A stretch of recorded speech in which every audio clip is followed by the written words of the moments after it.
And welcome to the spotlight on the one, the only Miss Samuel Plays, owner Hi. of the Forsaken RP server. How you doing, girl? I'm good, thanks. I'm good. How are you doing, mate? Great, good to see we're joined by the esteemed and holy Taylor Swift in the background there. Hi, Taylor. Absolutely. Always. She is a staple amongst my community, whether they like it or not. Mate, good that we finally got around to doing this one. I Yeah, slept from the last time, but was up about 20-30 minutes ago. So still on my first coffee, but you're getting a rare sighting of a 4 a.m. boy to hear. I know. I appreciate you taking the time to do it at this time because obviously it's very early for Nah. you. It's just hit 7 p.m. for me. So Yep. we're always on opposing times, you and I, and this Yeah, has been a bit of a long time in the making it of has, mate. mixed But schedules and whatnot. So I'm glad we're finally here. okay, so we've got g'day Brandon. How you doing, buddy? Yeah, face red, droopy eyes. Caffeine helps, mate. Caffeine helps. A little bit of nicotine, but yeah, we'll get there. Okay, so we have got quite a lot to discuss, but we'll start off first up with just tell us a bit about yourself. Yeah, so I hate introducing myself on things like this, but yeah, so everybody knows me as Sammie. I've been playing in the DayZ community for well, it'll be 14-ish years now since the Arma 2 mod came out, and Yep. just gone from there. A lot of different games in between and whatnot.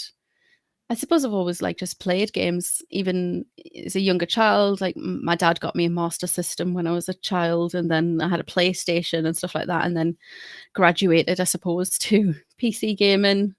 Uh, and just I've always just had an affinity for playing with other people online, getting to know new people, friends, joining communities, Mhm. and just progressing from there. Really, Is your yeah. husband a gamer as well? He is, yes. He must think he hit the fucking jackpot with you, A girl. lot of people do say that to him. And remember when we were getting married, one of my wedding vows I said in one of my wedding vows of like, I'll always be your biggest cheerleader, even if I'm on the losing team, sort of thing. And his mates were like, lucky bastard, because like he's got a lot of friends who like have partners, girlfriends, boyfriends who don't game, so they don't Mhm. kind of. They're like, what do you mean you're going to spend your weekend playing games? Why aren't you going to spend it with me? And it's just like, well, can't have it all.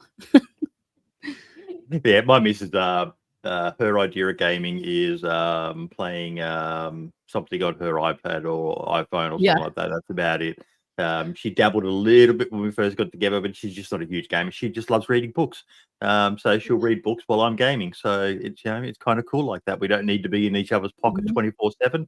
We're both comfortable, with and actually don't mind just some downtime where you can just switch off and relax and that. But yeah.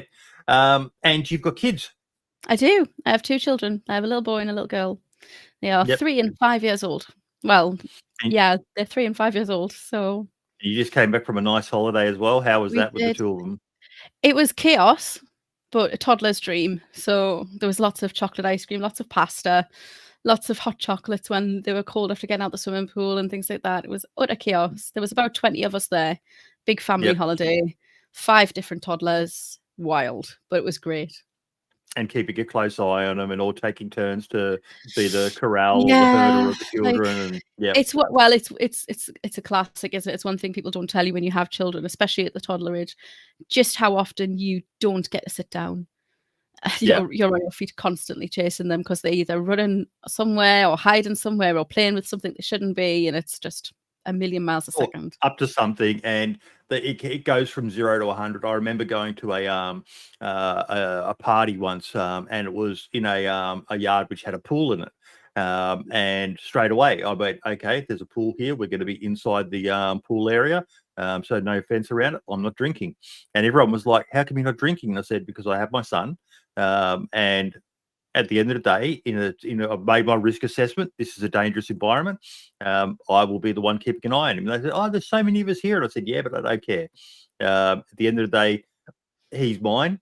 and I'm the responsible one. My wife is the one who stays at home and looks after him, so she can let her hair down and have a few drinks here.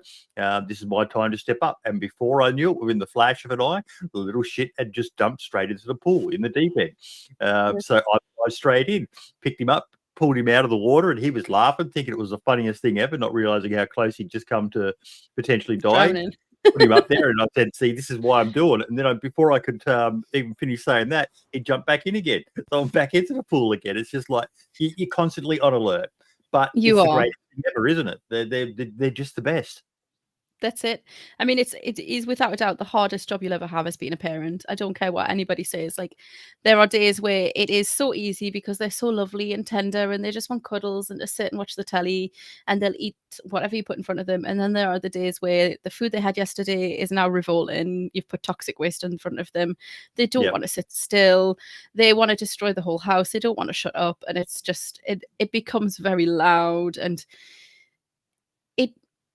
it is the most rewarding job you can have, being a parent, but it is also the most unrewarding because obviously the children don't understand the sacrifices that you're making for them and how difficult your day can be when you've worked your 9-to-5 job and then have to deal with tea time and bedtime and teeth brushing and wrestling the child to the floor just to get that toothbrush in the mouth. So it does get a bit heavy, but it is, like you say, the best thing in the world.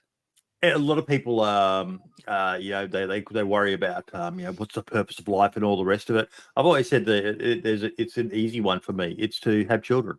It's pretty much, to help raise someone, hopefully a better, more improved version of yourself. And that's your main goal. And I think I did a post on Facebook a while back that, anyone who's never had someone that they love more than themselves is missing out on living. Until you've got someone in your life that you value more than you value yourself, you don't understand what living is. Absolutely. It's all about you. But once you've got people who depend on you, who you've got to step up to or step up for, it changes your whole. It's like your whole universe just shifts slightly to the left, isn't it? It just shifts slightly to one angle, and instead of looking straight forward, you're now looking round the corner because you're always looking for the next thing ahead and reassessing and readjusting, and your priorities shift. Like, we all have that young self where we were allowed to be selfish, do things for ourselves, not worry about any cares in the world, not worry about responsibility. I could play game, like before I had children, I would be playing games on a Saturday. I luckily work a Monday to Friday job. I would get up on a Saturday morning, turn my computer on, and I'd turn my Twitch stream on, and I'd honestly be online on my stream from like 10 o'clock in the morning, and the next thing I know, it's like 2 a.m. the next day, and I'm like, shit, guys, I've been streaming this entire time. Like, what the hell? I can't do that now. But I don't care about that either. I prioritize the few hours I get to myself on a night time for focusing on how I can relax and how I can unwind rather than all of the bits in between. But wouldn't change it for the world.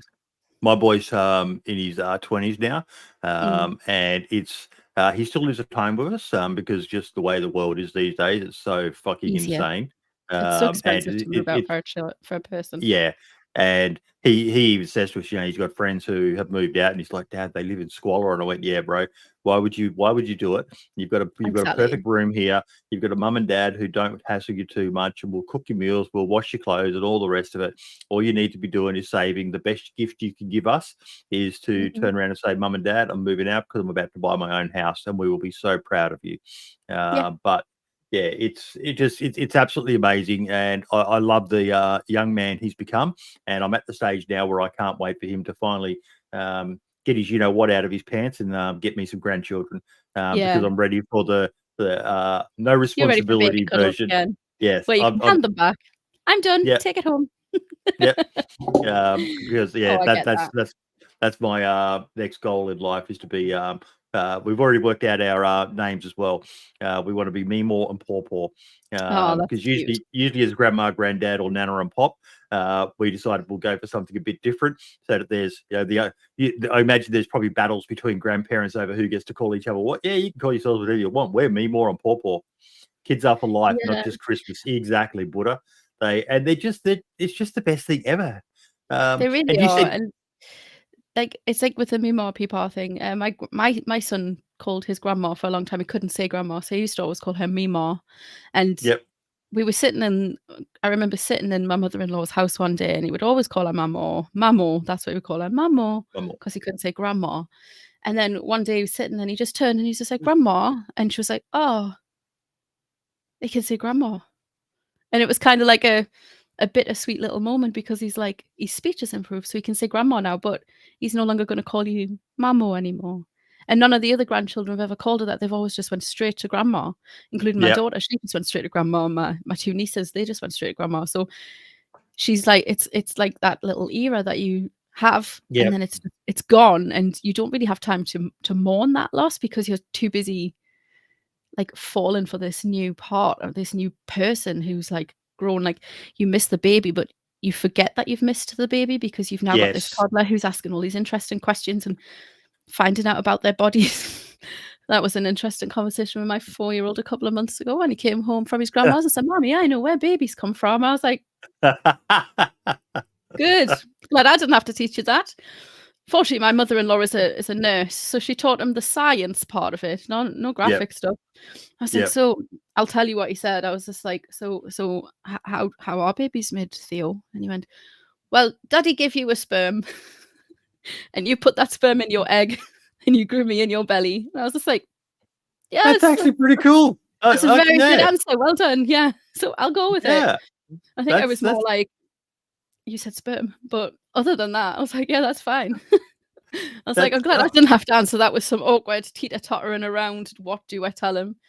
Because we've never really been parents to shy away from the truth. We don't like that's lie such about an important things. Thing.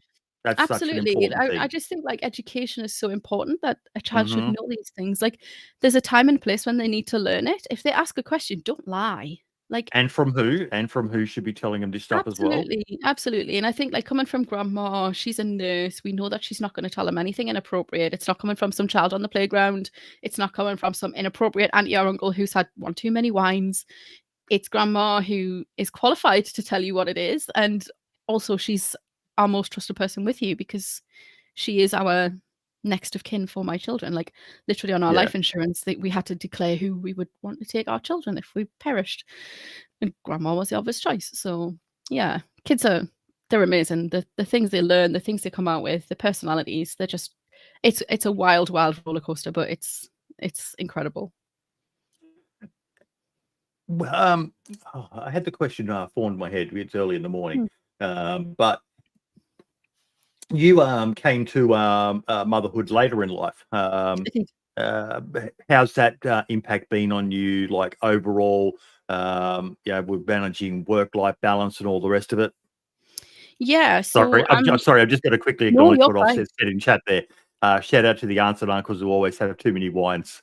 Yeah, like I have nephews and nieces as well, and I'm always the fun aunt. I'm the one who throws them around and picks them up and cuddles them and gives them chocolate when no one's looking and stuff like that. So the aunts and uncles are the key. Yeah, but the danger there is you have your own children that they can get you back with. Yeah. So you've got to be careful. But we bounce off each other. We use each other in that way. So like my sister-in-law has identical twin girls who are 3. And so you can imagine my 2 children are 3 and 5. Their 2 are 3. They're best friends. But if my twin nieces are naughty and I'm there, I'm like, we don't do that. And they pay attention to me, but where they wouldn't pay attention to their mum. Yeah. And likewise, when my kids are around their auntie, if they're not listening to me, she'll just step in and they're like, oh, my auntie's telling us I better pay attention now. So we work together that way, bounces off one another. Aunties and uncles are unsung heroes. They really are. Yeah. Unfortunately for the missus and I, we live in a city where we don't have any family directly. So it's pretty much just us versus the world. But we don't mind that. We've got our own little team and we complement each other. And it's all you need. It's great when you can have a village around you, but when you can build it yourself, you get so much more like validation from it. Like seeing your son in his 20s now and knowing what kind of person he's become, that must feel so good to know that we did this on our own. Like we didn't need support from anybody. We did this. He is a product of us. We made him from scratch. We would have loved to have had more, but it was just so hard to basically financially justify it because they're expensive little buggers, aren't they? Oof, don't get me started. I want Paw Patrol for my birthday. No, I want dinosaurs. Well, Literally. one of our greatest things is we managed to get him through university, and he doesn't have any university debt. He didn't have to get Oh, any that's loans incredible. or any government grants or anything like that he had to pay back. So he's finished his degree now, and What did you he's got his qualify in? he qualified with a bachelor in arts, majoring in history. That's amazing. So that's his It's a forte. He's a credit bit of to a you and your missus as well. That is a credit to you well. as parents. He got his love of history from both of us. From me, he was always watching me play games like Civilization, and I loved it. And it was great Age of because he would sit Empires. there and watch me, and I'd explain to him what all the different icons were as you built. You know, the Angkor Wat was our favourite one because he used to always say, "Daddy, have you built the Angkor Wat?" And I'd go, "What?" And he'd say, "The Angkor Wat, or what?" And I just, he tells me to this day, he can still remember just how angry it used to make him because I'd just be trolling him going, what? What about the Angkor? Angkor, what?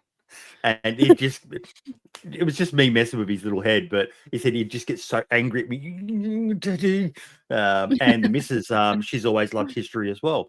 Yeah. So we'd buy him lots of books about stuff like that. And it carried over.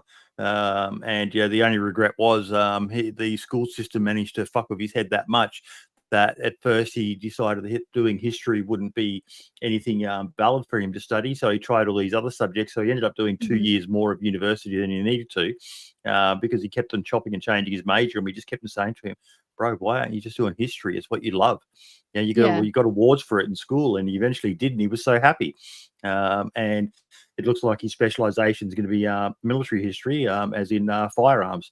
That's incredible. And That's really he good. absolutely loves it. You know, people will send him a photo, and he'll sit there and he'll analyze it, and he'll be able to tell them what armory it came from and what year of production and any variations. And it's just what he loves. And he's got a big opportunity coming up soon that I can't really talk about until it happens. But he's going to get to do something that's almost like a once in a generation thing here in Australia. So I'm really excited for him. Really That's excited amazing. for him. I hope he gets that then, because that sounds incredible. And such an achievement as well for somebody of his age as well to have that work ethic. Yeah, he's always push through. worked. You know, we encouraged him to even once he was about 15. So you're going to get yourself a job, and he ended up. We got him a job at the Cineplex, the local cinema here, because the missus managed the shopping centre it was in. So we had the inside route for him, not what you know, who you know. And then from there, when he was 17, we took him to buy his first gun. And while he was in the gun store, just because he had the right ethic, they said, "Have you ever thought about working in a place like this?" And he was like, "Wait, what?" And he took the job. So he was working 2 jobs for a while there in year 12, and then he quit the Cineplex and started just working there full time. And he's been there ever since, and they love him because he's their gun guy. When the old guns come in, he's the one who appraises them, and he's made the owner thousands of dollars in identifying more rare and uncommon firearms that the average gun buyer just doesn't know. They look at it and go, "Oh yeah, that's just this," and he goes, "Yeah, this one's actually a bit more important because it's got these markings on it and all the rest of it." And yeah, he gets nice That's little great. bonuses every now and then because he's able to spot the diamonds in the rough. And usually it's an industry filled with crusty old buggers, and to have some young blood in there, it's quite exciting for a lot of people in the industry. So he's making a bit of a name for himself, which I'm really proud of him for. Oh, definitely. And I can agree with that. I would be very proud as well. Hope my children grow up to do something like that. Like my son wants to be a doctor. He's said that for about 2 years now, and he's 5. So let's see how long, because somebody else in his class, when they were talking about what they want to be, was wanting to be Black Panther. So Wakanda forever. yeah, Wakanda forever. But my son wants to be a doctor, so we'll see. And when I asked my daughter what she wants to be an animal doctor. So they're very much Ooh. copying each other at the moment, so we'll see, Yep. we'll see. But yeah, I just think like encouraging your kids to do what they are passionate about is so important, especially when it comes to education, because if you're encouraging Yes. them to study something they're not into, and it's just going to add so much pressure and stress to their life, and they don't need that. They have enough of Mate, it going on. I used to back when I was still working. I used to be a basically recruiter for companies, and every now and then I'd get sent out to a school to talk to kids about resumes and how to Mhm. apply for jobs and all the rest of it. And the amount of times, it was something I quickly identified. The amount of times I'd sit there and say to them, "So who's looking at going to university?" And most of the hands would go up, and I said, "Leave your hand up if you're only going there because your parents want you to," Yeah. and most of them would leave them up for that. And it was like, Yeah. okay, kids, I'm going to tell you something that your parents might not like, and the teachers probably won't like as well, because the teachers all love to push, how many kids from their school went to university, Mhm. and they only ever talk about the acceptance rate, not how many of them actually finish their degrees, which is a scam in itself. But I said, you need to do what you want. Going straight from school to university, if you are really passionate about it, is a great idea. But for many of you, I'd suggest go and do a gap year. At least do a gap year. Yeah. There's plenty of I Get know some the life Australian Defence experience. Force offers a gap year where you can do a year, get paid, and they'll contribute some towards your university Even just degree. like taking the Or, year out to do a bit of travel, get yep, some life experience, get some cultural background, and then it'll yeah, give you a better idea of what is actually out there in the world for you, because you might just be mhm, stuck inside this box thinking, this is all I've got. This is what I've been brought up to think my whole life. And then you go and you travel and you experience something that's completely black and white to what you learned. And you're like, wow, I'm actually it's a good at lot of this. pressure on these I actually really young enjoy this. minds. 100%.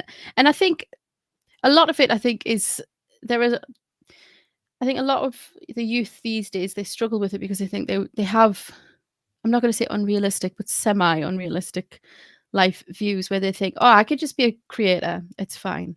I could just be an Oh, influencer, it's fine. And I get that. Influencers do make money, they do have good careers, but it is such a saturated market that yes, the chances of you being picked up as a successful influencer is really difficult. The chances of you being yep, picked up as a successful streamer is really difficult. Like, the number of people out there doing this and getting absolutely zero in return for it yeah, is probably more than people who are employed in your local town. yeah. It's ridiculous. And although it's not, I would never say to my children, you're not allowed to do that, because I would say, well, if you want to try that, you can, I'll support you, but have a Got to have a backup backup option. game. Yeah, Mhm. exactly. So Yeah, but this have is a a backup parent option. mind. You got to have a backup. Exactly. You do. And that's, thank God I've got that work ethic. I've always had that work ethic myself, because I grew up in a family that didn't have much. We didn't have a lot at all. There was sometimes for tea, it was literally toast, because my mum couldn't afford to buy us enough food to make a full meal. Like, times were tough. So we were taught, work hard, do what you need to do to get by. Pursue what you like, but always have a fallback, because if what you like to do doesn't work, you're stuck. So have something that's a fallback, have something that you can rely on, even if it's having a weekend job, so you've got a regular income coming in, even if it's only a little bit, it's work experience, because sometimes it's not who you know, sometimes it is what you know, and you'll apply for a job and they'll say experience needed in this. And if you've never worked, how can you get that job? Mhm. So if it says you must have some customer service experience, if you've done a weekend job working in a shop at the post office, that's customer service work. That's gold dust. You could then go Yeah, try being an influencer, have that fail, apply for a job in a shop instead, because you've got that experience. yep. I just think there's a lot of pressure on young people these days to be what they see online. Everybody thinks Instagram is real life, and it's really not. It's not. It is so fake. So, It is. so fake. All these influencers with their, Mhm. and it's so saturated. As a Everyone thinks mother that's as how a they should mother, be I living find it life. very difficult, because I think that the Instagram filter of life on motherhood and being a wife and owning a home is so rigid, and it's so fucking impossible to keep up with. Everybody's Instagram house is perfect, nothing's out of place. And I'm like, please.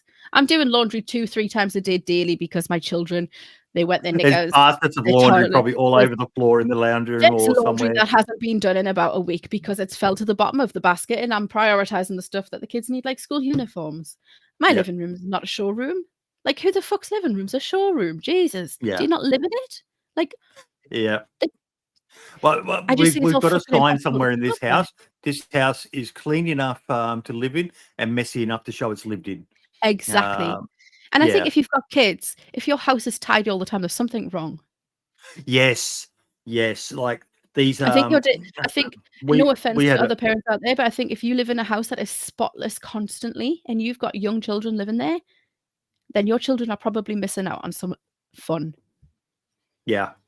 Yeah. I can't tell you the One last of the time my things I toddler's bedroom was tidy for more than 10 minutes. one of the things I despise is the people who buy something for their kids and then tell them they're not allowed to open it because it'll be worth something in the future. It's like, Oh, okay, you've watched far too many episodes of Storage Wars or Antiques Roadshow where that one person brings in that completely in mhm. package, brand new, Yeah. transformed first Mate, series I or had a whatever. whole collection of pop figures. I had kids. They're not in boxes anymore. They're the dolls Yeah, that they play with. Like my daughter plays with my Riverdale character sets, and my little boy plays with my Doctor Who sets and my League of Legends sets. And you know what? Like, yes, they would have been worth more money in the future if I was even interested in that, if they'd stayed in the boxes. But I'm more interested in seeing my kids have fun. Not going to apologize for that.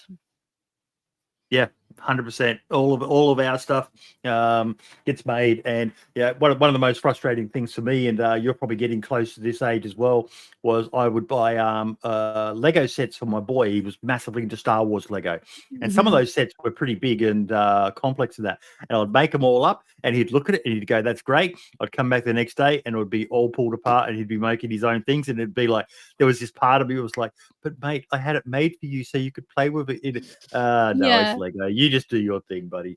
Yeah. My little And boy's yeah, really into Connects. yep, Like, he loves the Connect sets. And we looked at buying some for him, but then we said, well, hang on. I'm sure your mum's got some in the loft at home from when you were a kid, to my husband. And he was just like, maybe. But then his cousin was like, oh, I've just had a clear out of my loft and I've got some Connects. Would Theo like it? And we were like, yeah. So he gave us it. And it's like this whole set to make like this scorpion bike thing. And yep. Theo has literally just made the tail of the scorpion as long as he can. And he's running around the house going, look, I've got a snake. I've got a snake. I've got a snake. I'm like, all right, cool. Have Do what fun, you want. buddy. Build, Exactly. dream, whatever you want to do. Exactly. Now we got so sidetracked there because we were We talking about did. the Kids' passion. entrance into motherhood for you later on in life, and the Yes. changes that had for you. Yeah. Yeah, motherhood came to me a lot later in life than I had planned. I got married to my husband almost 10 years ago. I was 30 and well, I was 29. I got married before I was 30. And we planned to have kids pretty much straight away after getting married, but we just had a lot of difficulty falling pregnant. So we had to go through quite a lot of fertility treatment for a couple of years to actually fall pregnant. And I was, how old am I now? 38. I'm having to do maths in my head. This is not a good thing. I was 34 when I fell pregnant with Theo. That's a girl, Um, Matt. yeah, I don't even know math half the time. I rely on other people for that on my phone. So reliant. But yeah, I was 34 when I fell pregnant with Theo eventually after the fertility treatment. And DayZ came along by surprise. We were told you'll always need help, like, because Did it you was name her mainly Daisy used. for a reason? Oh, mate. So this is a running joke amongst my community within the Forsaken RP that I named my daughter after the game. It is a running joke. I didn't even think of that at the time. But then afterwards, I think it was Mindy. I Minder. I texted him to say that Daisy's arrival had happened and that she was here safe and stuff. And he was just like, nice name. Did you name that after Daisy? And I was like, I didn't even think of that. And then for some reason, I decided I'd tell my friends that he'd said that, and it stuck. So there is a running joke that I named DayZ after Daisy. So I think it's the accent, to be honest. I think it's the Geordie accent. It makes it sound like I'm saying Daisy rather than Daisy. So, No, but even yeah, my Aussie accent, Daisy. yeah, It's a slight difference because you put more of an emphasis on the Z when you're saying DayZ. yeah, But Daisy still, if you would hear that in a conversation, most people, every time yeah, I do automation, text to speech or speech to text of my streams and that, it always says DayZ as Daisy the flower. yeah, Name. exactly. So, yeah, But it's yeah, just a common thing. But yeah, carry on. yeah. No, that's fine.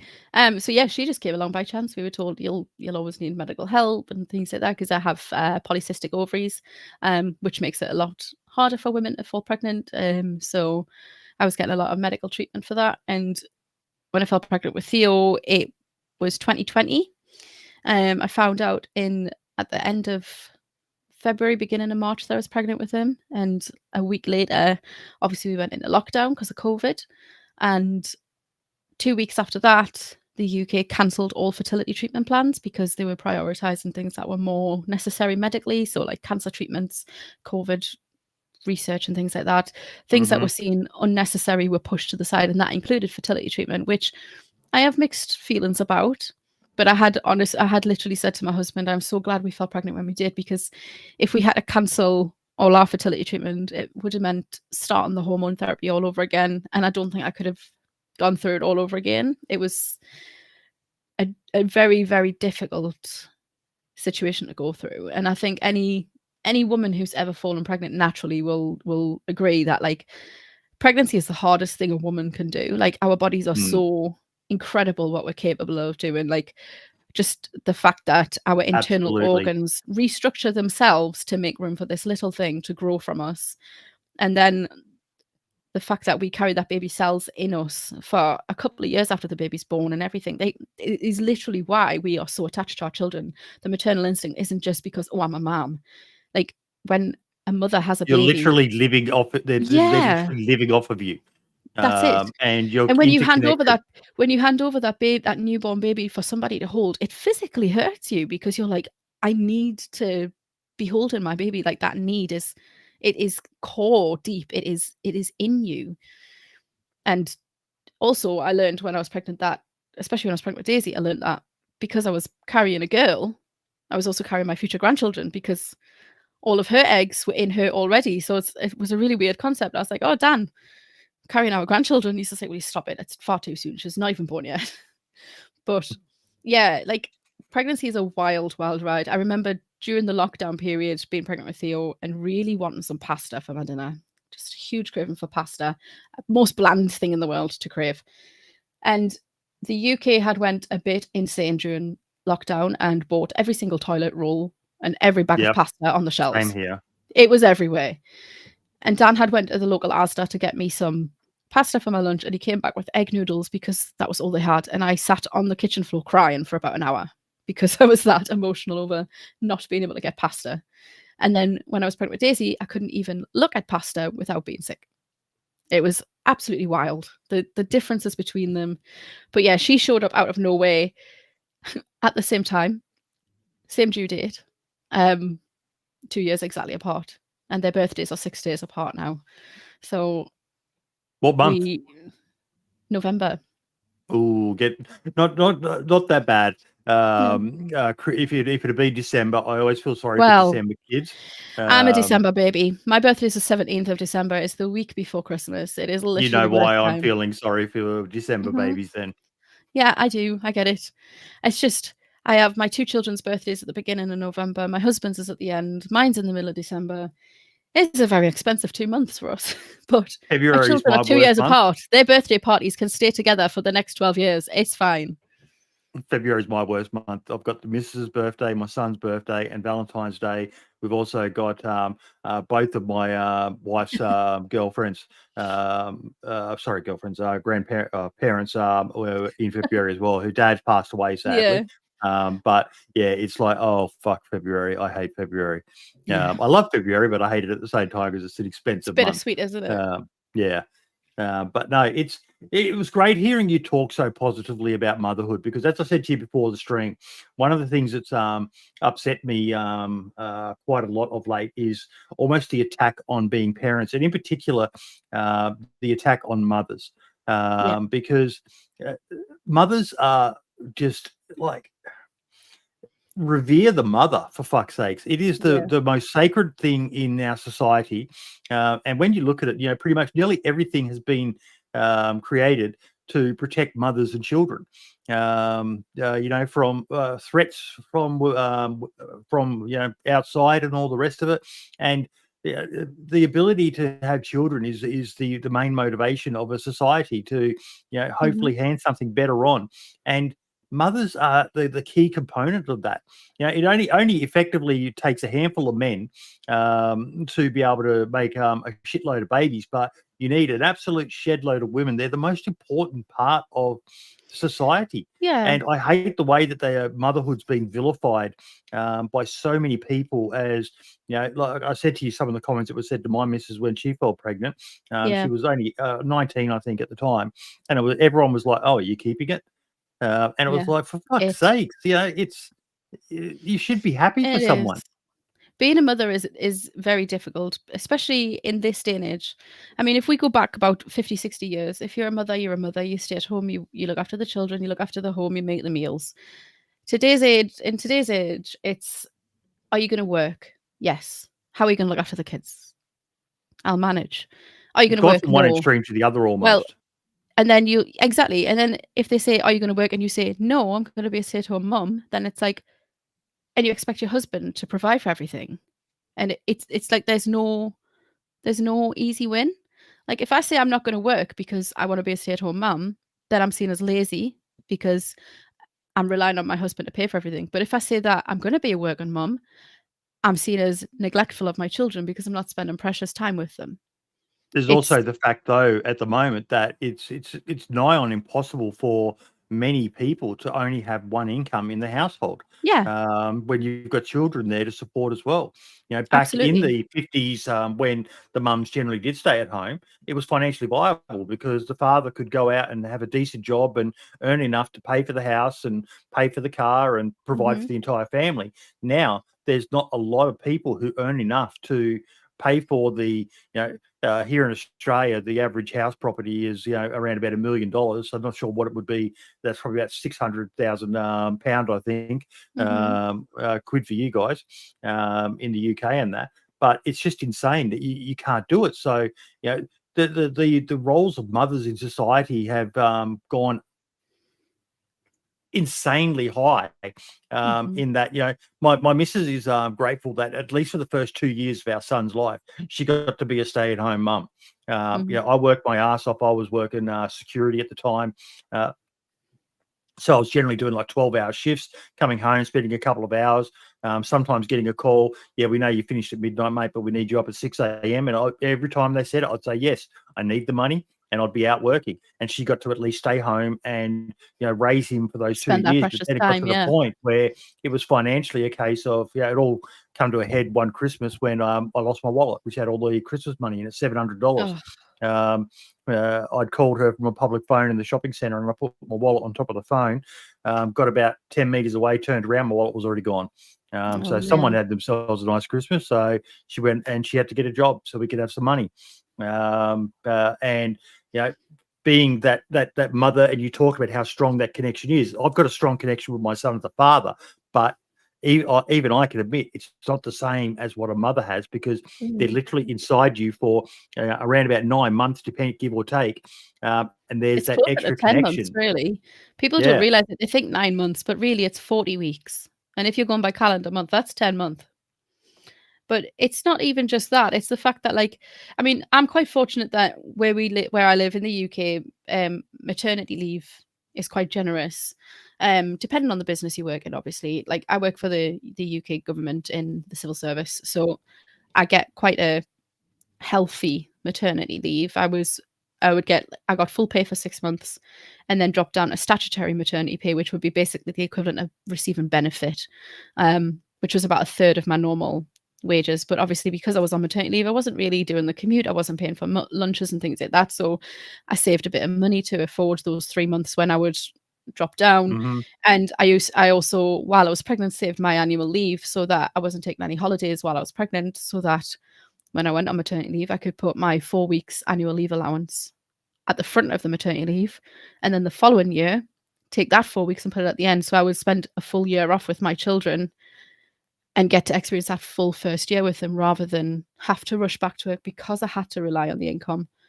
Whereas I have friends who live in the UK whose companies don't pay as healthily and they would go back after 4 or 5 months because yeah, they had to. And again, you're as a mum, especially, you're ostracized for that because it's like, well, you should be prioritizing your child. Heaven forbid you should want a career in your life. and heaven forbid you should want to provide for your family yourself. What happens if you're a single mother? Yeah. You can't not work. And Benefits this is get also you so one far, of the but not things. as far as you could if you were working. This is also one of the things, and it'd be interesting to hear your perspective on it. Like my wife, she's actually kind of grateful that she had Griffin so young, because he's now in his 20s. She's only in her 40s. Yes, she did just have a double heart attack earlier this year, but yeah, Yeah. she's still got How is she pretty doing since that, effectively. by the way?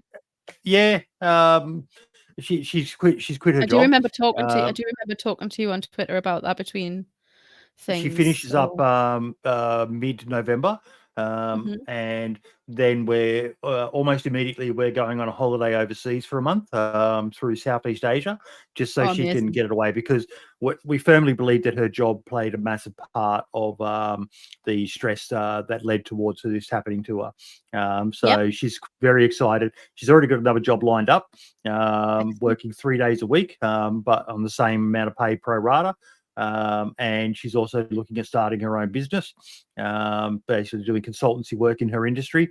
And she's very excited about that because she'll be her own boss. She won't have all of this insane workload that they just keep dumping on her.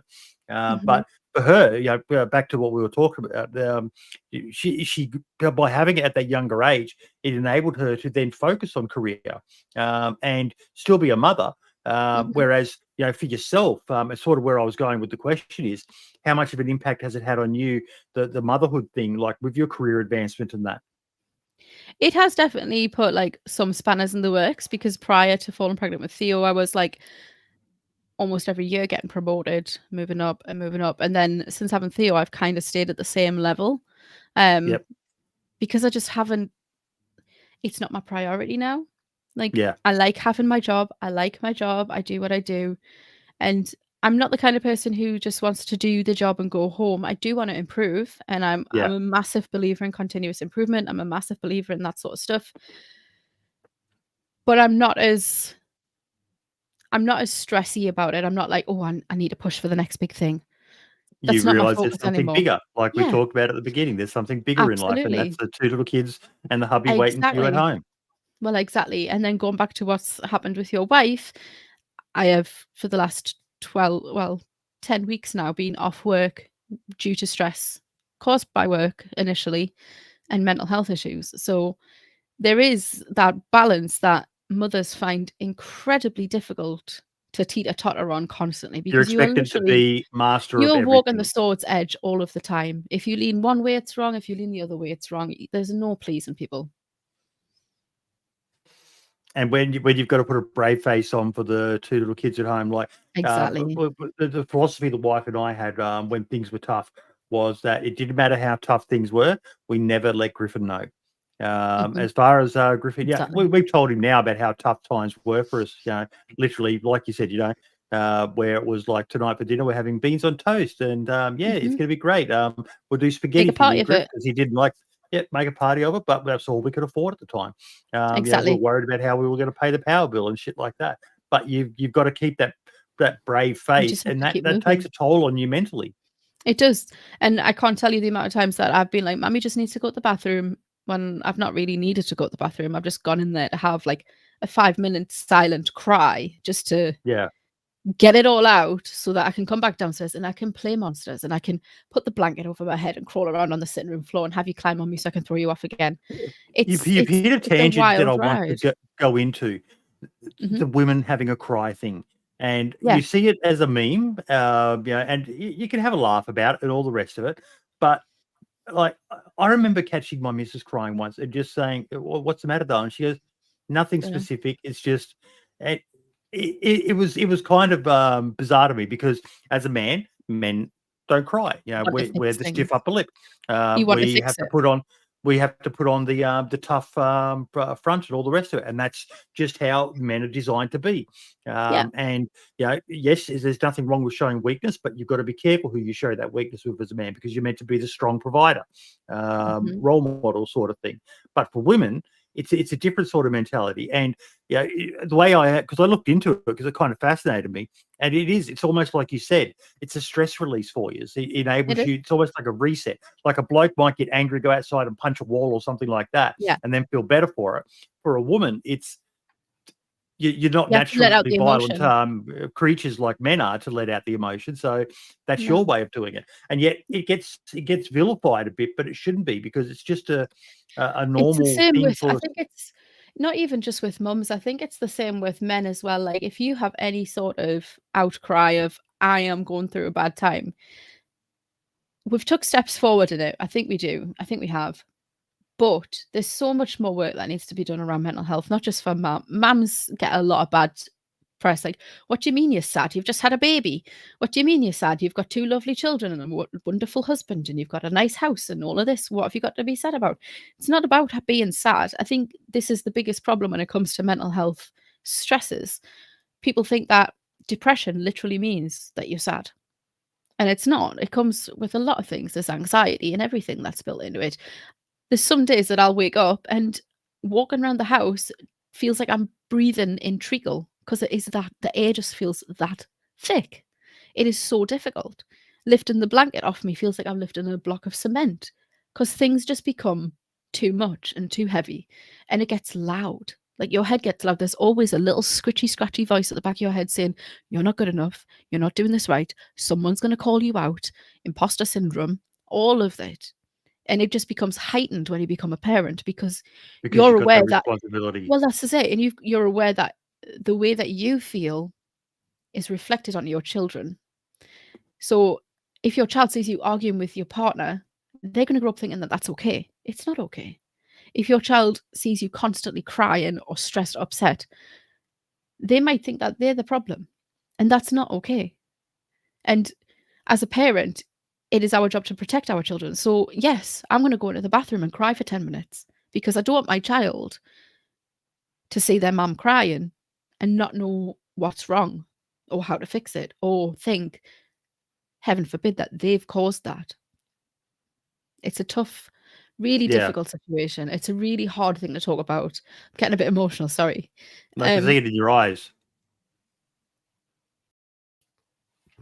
Sorry. Don't be. But it's just life.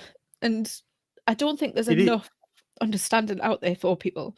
And mums get it bad, but I think men suffer in silence because, like you say, they don't like to express their emotions. If there's something wrong, atypically, a man will want to fix it. Yes. So when I tell my husband, I'm going through something, how can I fix it? How can I make it better? And it's like, you can't. You physically cannot make this better.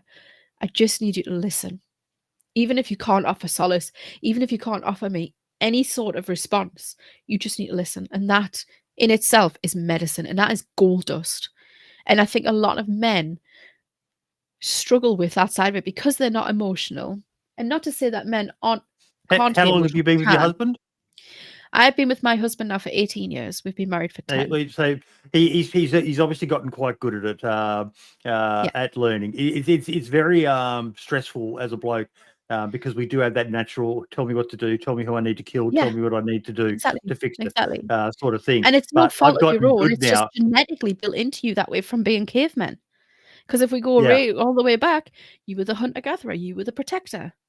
We were the nurturers. We were the ones who brought things up and did the cooking and did the cleaning.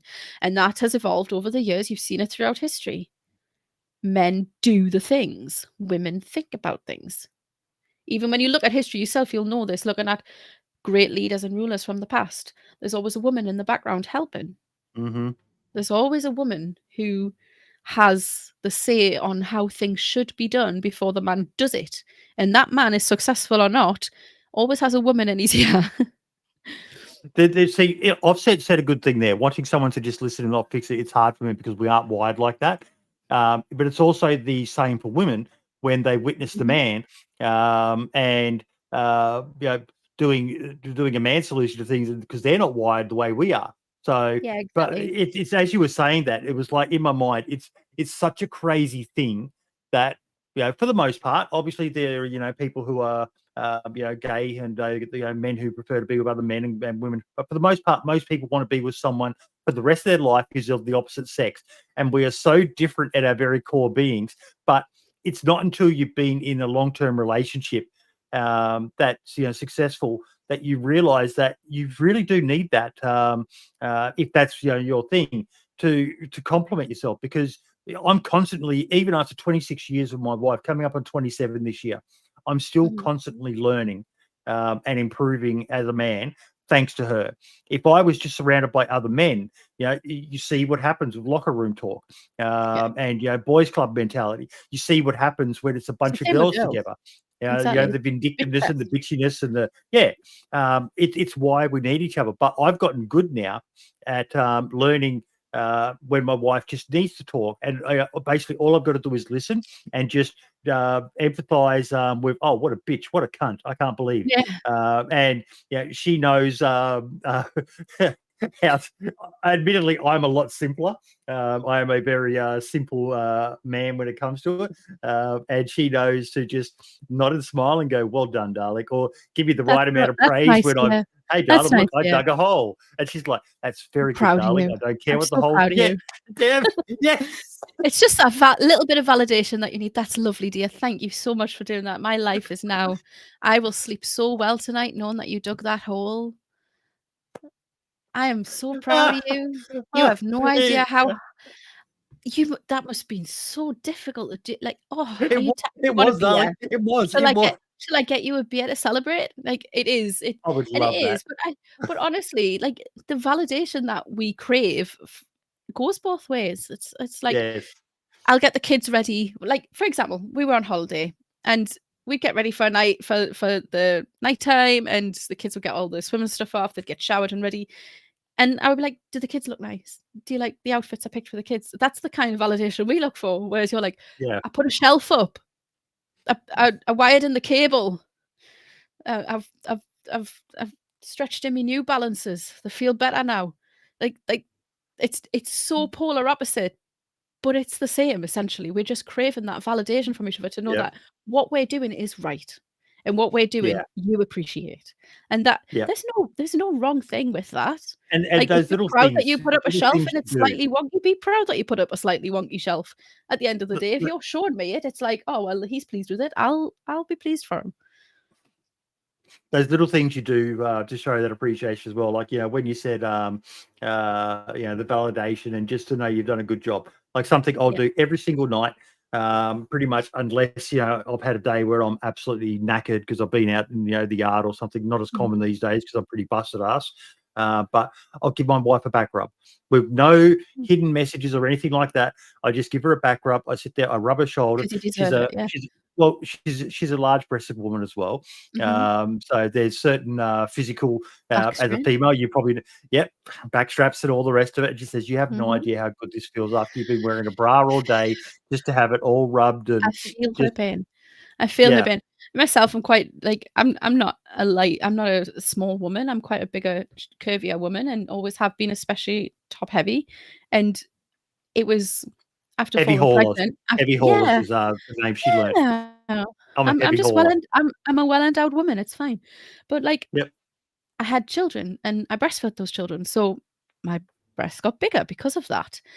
And the amount of back pain that you get as a woman just because you're carrying extra weight on your top heavy front is ridiculous. So even when somebody comes over and just grabs the nape of your shoulders and does that where your bra straps would be, that is heaven. So hats off to you, because that's a nice thing to do. No, it does make it worth it for me. Like just like I said, it's so bizarre, this whole how we end up living with someone of the opposite sex, but it just works. It just works on such a core level because we're so different, but at the same time so similar that it's. I just don't know how you could go through life without wanting to have your partner in crime with you. And I thank her every day. She'll ask me things like, what do you think of these sheets? And I said, darling, you know what my philosophy is. I don't care if you get pink rainbow unicorn fucking bed sheets. The fact that you deign to allow me to lie next to you every night at bed, I will sleep under fucking anything. You can do whatever you want. I'm just happy that you keep me around. Yeah, And that's my it is philosophy on it. wild. It's a wild feeling to know that, like me and my husband, like he was a complete stranger to me, but he's the one I've picked. Like we were absolute strangers, but now we're together forever. We've got married, we've got kids. It is wild. Mhm. It's a wild concept to me to think like you just go through life and you pick a random human. You think that you're the one I want. Got to keep you forever. It's like shopping, but without the like bells and whistles. But it's like you say, you've got to work on it. You've got to keep working on it because, like you say, every day should be something fresh. Like you should be learning about each other constantly because you change as you grow as a person. And if your partner can't appreciate the growth and change that you have, then there's an issue.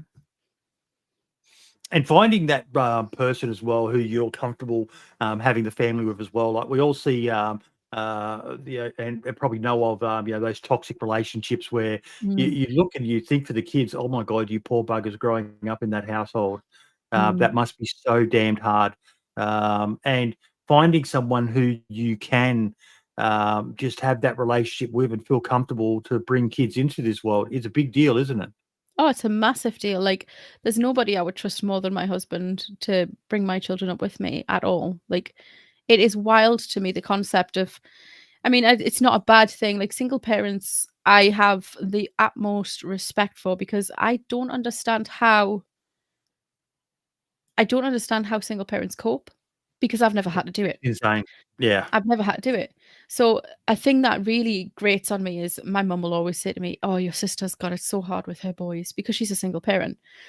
And I'll complain about something. I'll be like, "Oh, Theo's been really difficult today. Like he wouldn't eat his dinner and then he wouldn't put his shoes on and whatever." And she's like, "Oh yeah, but your sister's got it so much harder than you, like blah blah blah blah Mm. blah." And she doesn't have anybody to help her with it. I'm like, "That's great, ma'am. But I'm a different person and I'm not in her situation. I've never had to experience that. So for me, this is my hard part." And I think I don't understand how I would ever cope if I didn't have my husband to back me up on things because we're together. If my child's being difficult, and you'll know this yourself, being a father, if your son was ever in a difficult spot where he was being absolutely a little arsehole, because our children are arseholes at times, you would sub out and your wife would take over. Or you Mhm. would sub your wife out if she was getting touched out or overstimulated. Like, thank God we've got that back and forth between us to help with that and support each other through this because I don't understand how single parents get through it. But that's literally just because I've never had to go through it. Madness, Ever. absolutely madness. Now, we Yes. kind of segued away from it a bit, but I know this is something you wanted to talk about quite a lot, and that was the mental health aspect Yeah. of life in general, Mhm. and in particular, how does well, I'll let you expand on what you wanted to talk about first before we go into the gaming aspect of it. Yeah, I think it's just like I was saying earlier, I think like with mental health, I think it's just especially in today's society, we have social media in our face constantly. So when we were growing up, we didn't have social media. We didn't have mobile phones glued to our hands, YouTube and Facebook and Instagram and whatever else everybody's on. There's that many platforms I couldn't even tell you. Um, we didn't have all of that. So we'd come home from school, we'd escape everything that was giving us stress. We could go home and relax. And these days you can't do that. Everything is online. And it adds so much pressure to people. And I don't think people realize just how warped everybody's mental health is by that. Even little things like people who are like, "Oh, what's wrong with you? Are you autistic? Do you have ADHD? What's the matter with you? Why are you doing this?" Do you know what I mean? Like, you would never have gotten that like 20 years ago. But also 20 years ago, you wouldn't have people openly talking about their mental health. And I think it's such an important thing to do. I just think like it's okay to not be okay. And it's okay to remind Yes. people that you're not okay. And as difficult as it seems, like I myself, like the minute I'm currently on the sick for mental health, I'm currently taking mental health medications. I'm taking citalopram currently to help me with my mood because I'm not fully there. And I just think if I didn't talk to people, what situation would I be in? And the way I try to think about it is what would my family do if I hadn't have spoke out and I'd let this bury me? And I think being a parent makes it easier for me to speak out to my doctor and say, look, something's not right. Because I think a lot of people go through mental health crises and they think that they have no right to talk about it because they don't have a hard life, because they're not a parent. They don't have a house to worry about. They don't have stresses of everyday life. They literally work, live with their parents, play video games, whatever. So they think, well, my life's pretty cushy. I've got nothing to complain about. No, you do. You're well within your right to say, look, this is a bit shit. Like, and it's so healthy to do so. Like, when it comes to gaming, I feel like mental health and gaming, more so these days, come quite hand in hand. I think a lot of people, I myself especially, use it as a big escape and a way to shut out everything else that's going on around you, like the noise in your head, the noise coming from whatever it is that's stressing you out. So if it's work or relationships or family life, like family life can cause some serious mental health issues, trust me. But oh yeah, I just think you're always worried about money and safety and just as you said, am I good enough? You're always questioning yourself. 100%. You're always thinking you're not good enough. You're always thinking, what does that person think of me? I'm terrible for when this finishes, like I will go to my mate and go, but he hated talking to me. Because always got that little scratchy voice at the back of your head.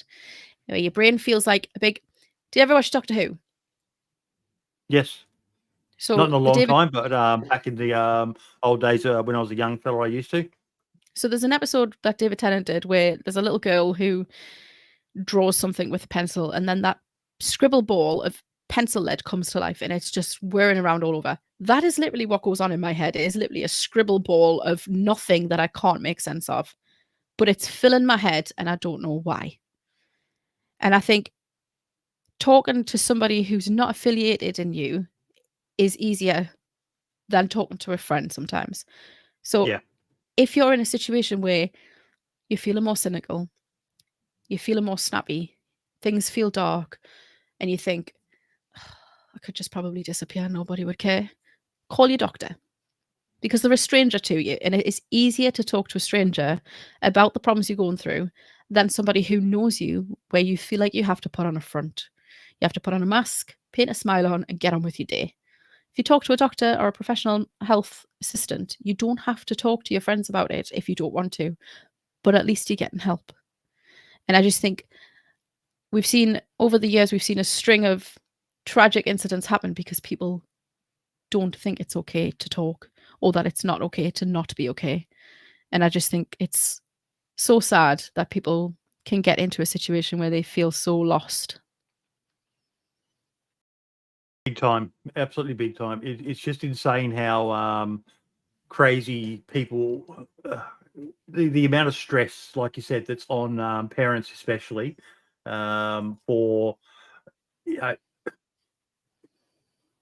with having to deal with the pressure of things like social media, especially, where they make it look so.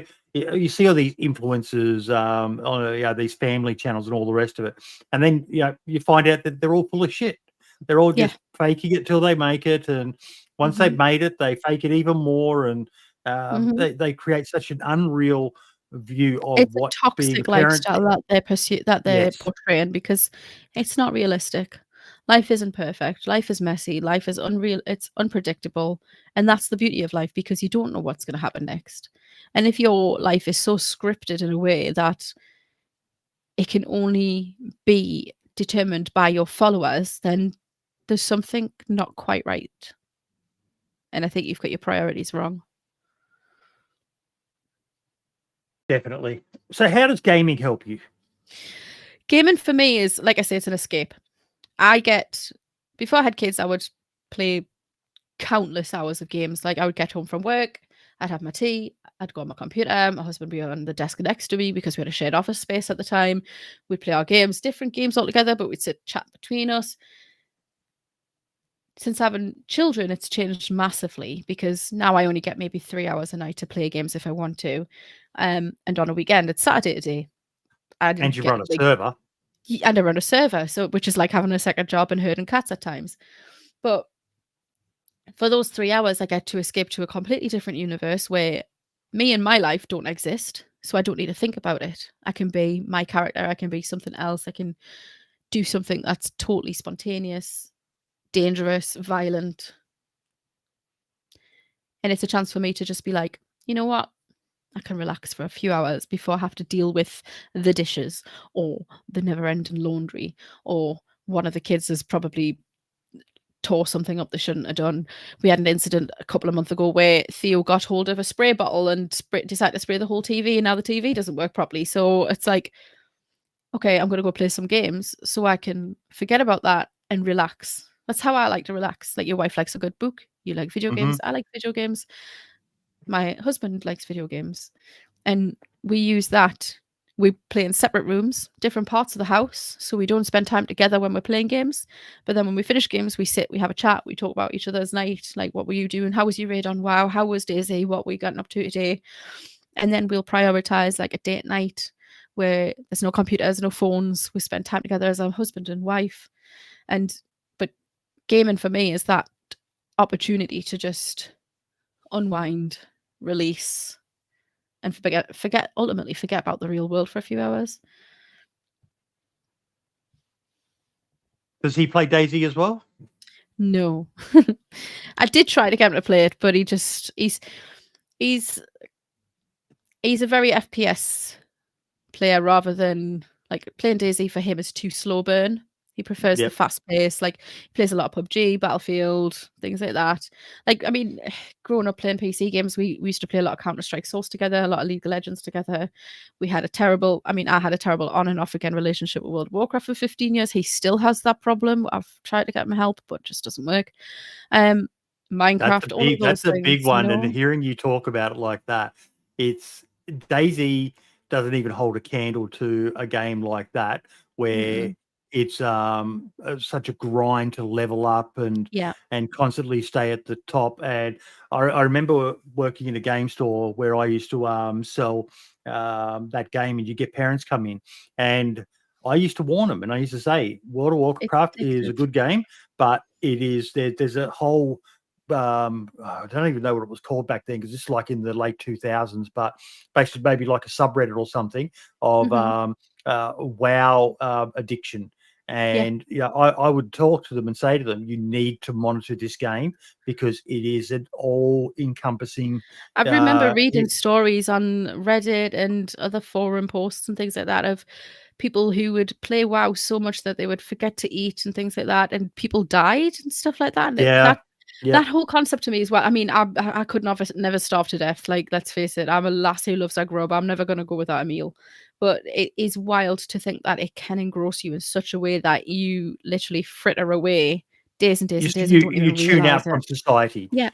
People lose their jobs, lose their relationships. They just become, and it's part of that need for what you were talking about, where sometimes it's nice just to de-stress, or as Patty just said in chat, unplug and go play games for a few hours. But it's got to be for a few hours. When it becomes your alternate reality, and that's where I always laugh when people in a video game will say, "Oh, geez, you're shit at the game, and you should get good." And I went, "No, I'm just doing this for fun. I'm not a sweat lord about this sort of stuff anymore. I just, I realize I'm one of the worst PvPers out there now, but I don't care. I'm happy just fosking around and exploring and all the rest of it, and playing DayZ or Rust or whatever I'm playing at the time in my own way, because that's how I have fun.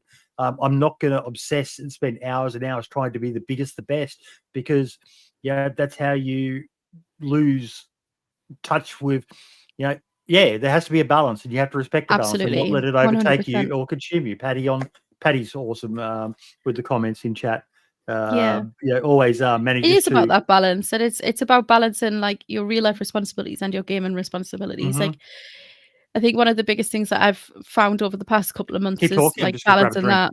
It's balancing those things between running the server, playing for my own enjoyment and also real life on the outside of it, because obviously I've got the kids to think about, I've got a house to run, I've got a husband that also needs attention. He's like the third toddler in the house at times. And finding that balance is important, I think. Like I say, it feels quite alien to me when you see things where people will be like, oh, I spent like, we've had like players who have really hurt themselves because they've spent 4 or 5 days playing this game and not took a break. They've not went outside, they've not ate, they've not drank. And WoW really hit people with that. Like, I mean, I love World of Warcraft, I won't lie. Oh, hi, Poochie. But I had a terrible No on shock and off collars here. relationship with it. Oh, definitely not.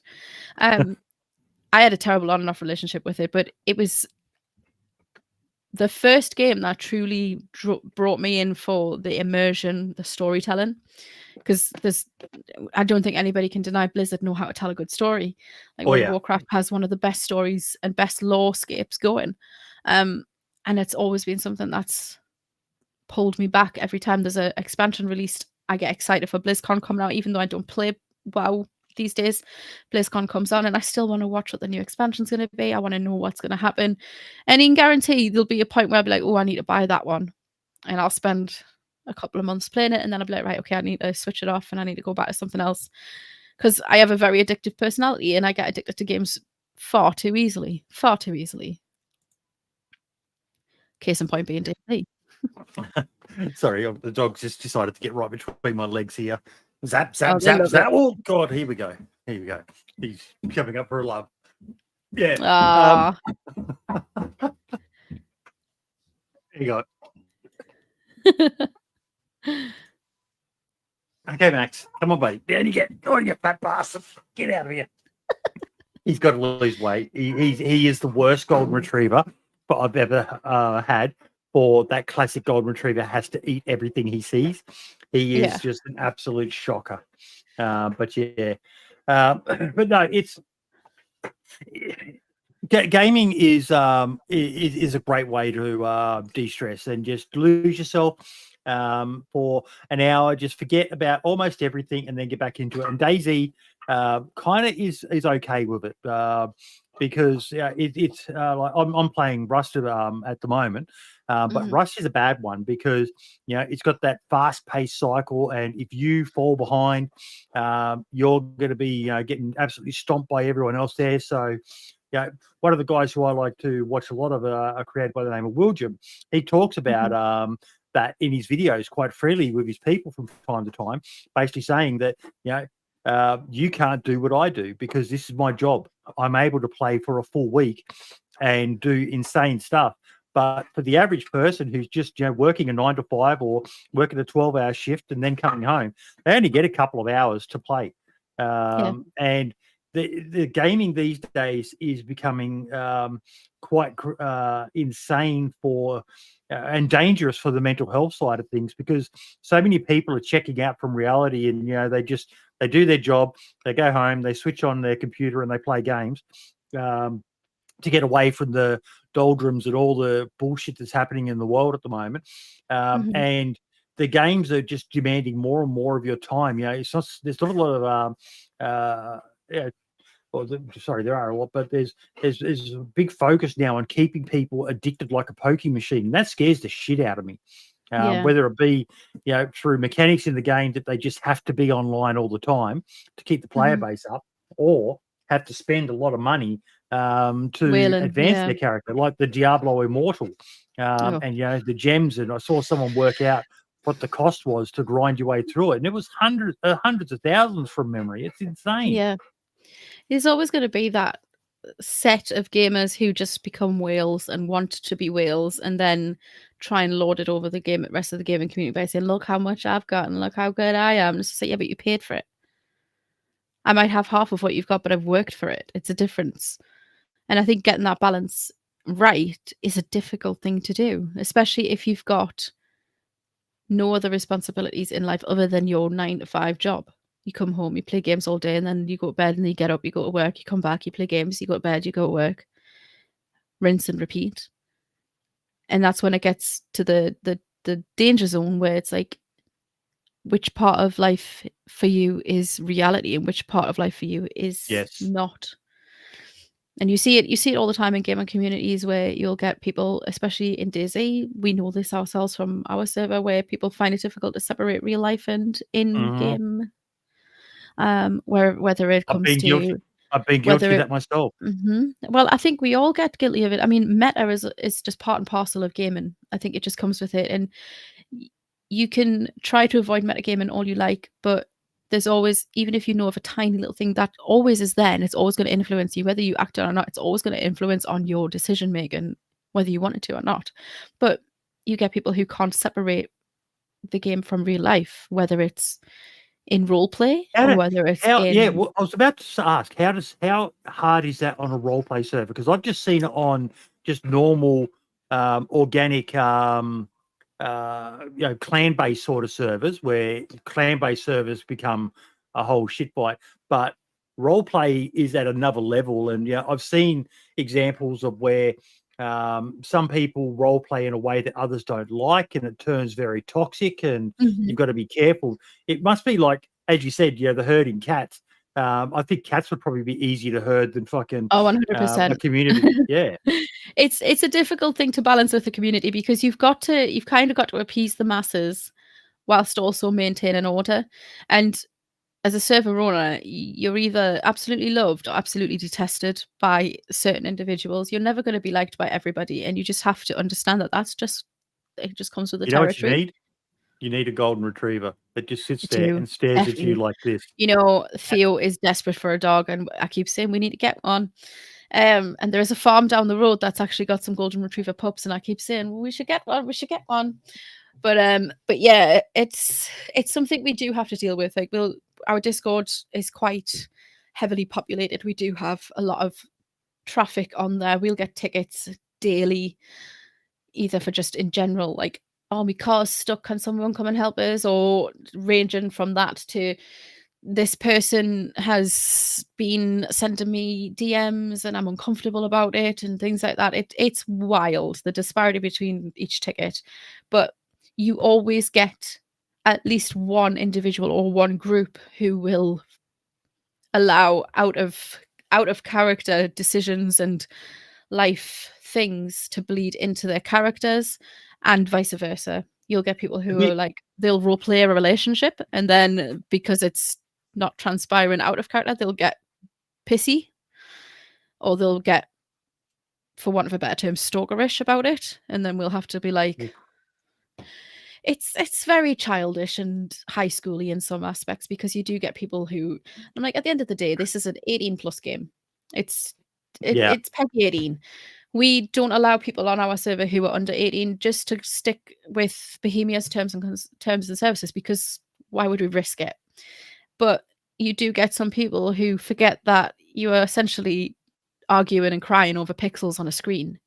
Yeah. You need to go outside and touch grass and get some fresh air, because that's been one of my philosophies of late, is that you just need to remember, it's just pixels, bro. It's just pixels. It's just a game. And the other thing as well, you just made me realize something that maybe every server should have in, or every community server should have in their community Discord. You are not the main character of the server. Yes, we understand that you are your own main character, but everyone else has the same. So another one that I always have is, sometimes taking an L is a dub. Your loss, you're not winning this, winning, for want of a better way to put it, this interaction is still a dub, because you've made someone else's moment. Exactly. So DayZ is not a game where it's all about KD and win ratio and all the rest of it. It's about interactions. You can play that way if you want, and there's servers out there that cater to that. But if you're playing on a server that's focusing on interactions, you need to remember that even sometimes you dying, even when you die in the worst way, a shot from nowhere, that might have been that person's first 500-meter plus sniper shot. So somewhere on the other end of these pixels and all these cables that connect us all together around the world, there's someone who's probably going, I fucking made that shot. Oh my God. Whereas you're sitting there going, this game's fucked, and you're throwing shit and all the rest of it. Absolutely. And people do become really childish with it. Like, we've seen, like, running a server, you see all aspects of that. You see people who are like, we have a praise channel in our community Discord, so people can go in there and say, oh my god, I had the fucking most awesome time with you guys doing this thing today. This has made my night, kind of thing. And I love to see that put in. I love to see people feeding back positive, constructive feedback and giving praise to people who ultimately deserve it, because they probably wouldn't hear about it otherwise. And then you have the opposite of it, where obviously would matter 24 hours or so. Well, this is it. Well, to be fair, like, the way we run it is our community Discord is, we have a strict rule of, like, everything in Discord is out of character. You cannot use this in character. If we find that you are using it, then we will discuss it with you in a ticket, and we'll talk as a staff team about what needs to be done, depending on the level of meta that you've done. Our server's very much interaction based and focuses on that. That's why we have the no KOS in our title. We don't allow for kill on site, because we just think, what is the point? If you want to kill people on site, go play a PvP server, don't play on a roleplay server. The people who are here to have meaningful interactions with each other. Do you get people come in and bitch about that? From time to time. You'll get people who will join just to do it on purpose because it says no KOS. So it's like going into a vegan restaurant and complaining about and asking for a steak. And just to be like, a dick. I get it. Like, I'm a meat eater, but bro, you've gone into a vegan restaurant just to complain. Fuck off with that shit. Exactly. Let them have their fucking boring, blandless, tasteless food. I'm joking. Not really. Sorry, not sorry. But let them do their thing. They're not jackfruit's nice. Anyone. I mean, I'm a carnivore too, but jackfruit is nice. But no, we do. We get people who will kick up a fuss. Like, we'll get people who put in a ticket, say, hey, I've just been killed out of nowhere. Nobody spoke to us. I don't know what happened. Here's a clip of what happened. We'll review the clip and we'll be like, right, okay, yeah, that does seem a bit off. We'll look at the kill logs. Right, okay, it was this person. So we'll pull that person into a ticket and be like, hey, can you just explain this situation? What was going down? Was it a genuine error, or did you do it just to be a dick, kind of thing? And 9 times out of 10, the person who you're asking in the ticket will respond and be adult enough to be like, yeah, fucked up, or honestly, it was a genuine mistake. I was talking to him. I don't know why in his clip you can't hear me, but here's my clip and you can see I'm talking. And then it's like, okay, mistake. But you will get people who will go, what do you mean? Don't care. Like, nah. Like, literally had one the other night where refused to take ownership for what he'd done. And I produced this clip and they were like, what do you mean it was KOS? I'm like, you literally walked up to the guy and shot him without talking to him. You just walked up and killed him. Like, that's kill on sight. That's what you did. And they literally bitched and moaned. And if they had just turned around to me and said, okay, fair enough, sorry, won't happen again. Own your mistakes. Right, slap on the wrist, don't let it happen again. We do operate a very fair 3-strike system where the first time's a warning, the second time's a 3-day ban, and then if you fuck about, you're going to find out. It's like, how do you handle dealing with children all day in your real life and then dealing with children in your online life? Oh, I have, mate, honestly, at the beginning of the year, like, I was a totally different person to what I am now. Prior to owning the co-owning the server with my friend, like, he was like, you need to reel yourself in a little bit, Sammie, because you can get a bit nasty with people when they're dicks. I was like, right, okay. So then I had to, like, apply my professional side from my job to my second non-paid job that I enjoy playing on too. And sometimes it is like dealing with toddlers. And I literally said to somebody last night, if you're going to act like a toddler, I will treat you like one and I'll wipe your ass in front of your friends if that's the way you want to be treated. So either that might be their kink, mate. You don't know. To be fair, there was an incident, and my best friend will tell you, honestly, I unbanned somebody because they appealed their ban, and I was just like, right, fine, fair enough, we'll unban you, but take it as a warning. And they literally responded saying, can I roleplay with you? Shall I bring some handcuffs? And I just went, bye. Banned him again. I was like, nope, not today, Satan, not today. I was just like, oh my god, my mate was just like, ban him again. Like, he was like, he responded to the ticket. You girl gamers cop some weird fucking shit from dudes. Oh, you say that, but like 90% of the time we're the problem. Like, simping ain't easy, mate. Oh yeah, there's definitely girls out there who thrive on the simps. I know there is, but I'm just talking about just your general average girl gamer who's not streaming, doesn't have a Yes Queen fucking website to Oh, gift me fuck fucking no. shit Only and all the I'm rest selling of me it. bath water. But No. I almost did a fucking a troll of that. I was going to take a photo of myself in the bathtub and do a video You should have promoting done. Boydie's You should have done. bathwater. But my Literally. son begged me. He goes, "Dad, I don't want people looking me up in the future for a job and finding my dad's bathwater video on the internet." And I went, "Fair enough, son. Fair enough." So Can see you there again, imagine? my boy is cucking me, stopping me from fucking doing the shit that I would love to do, that I'd be able to do if I was just a single guy, just me and the missus, because she thought it was the greatest idea. My missus is my worst fucking partner in crime. She'll feed, she encourages me when I turn into troll Boydie. I'm so bad, But honestly. Like I literally got told I have to reel it in a bit because people would be arseholes to us in tickets, and I would literally just I would just go like, right, okay, this is what you want to say. I'm gonna right strap in, boys. Like like I think I once turned around to somebody I was streaming at the time, and somebody joined my chat, and they said something, and I can't remember what they said, but it was really fucking vulgar. And I just turned around. I was still playing DayZ at the time. I was just running around, didn't like interrupt my game, and I was just like, yeah, well, your mother should have swallowed you. Anyway, and it was just like, I don't give a shit, mate. Like I'm so like, what's the saying? Like, spade's a spade. I'll say it how it is. I don't give a yeah, shit. I'll do I my love best that. to not be offensive, but at the same time, if he pisses off, I'll piss you off back, like tit for tat. Like, what gives you the right to insult me and not expect an Yeah. insult in return? If you're gonna be a cunt, I'll treat you like a cunt because I can. Hey, this is I think the first time a guest has ever dropped a C-bomb before me. There you go, ladies and gentlemen. I think have I just won at streaming? Is this like the end game of streaming for me? Someone beat me to it. Fuck yeah. Fuck yeah. Respect. No.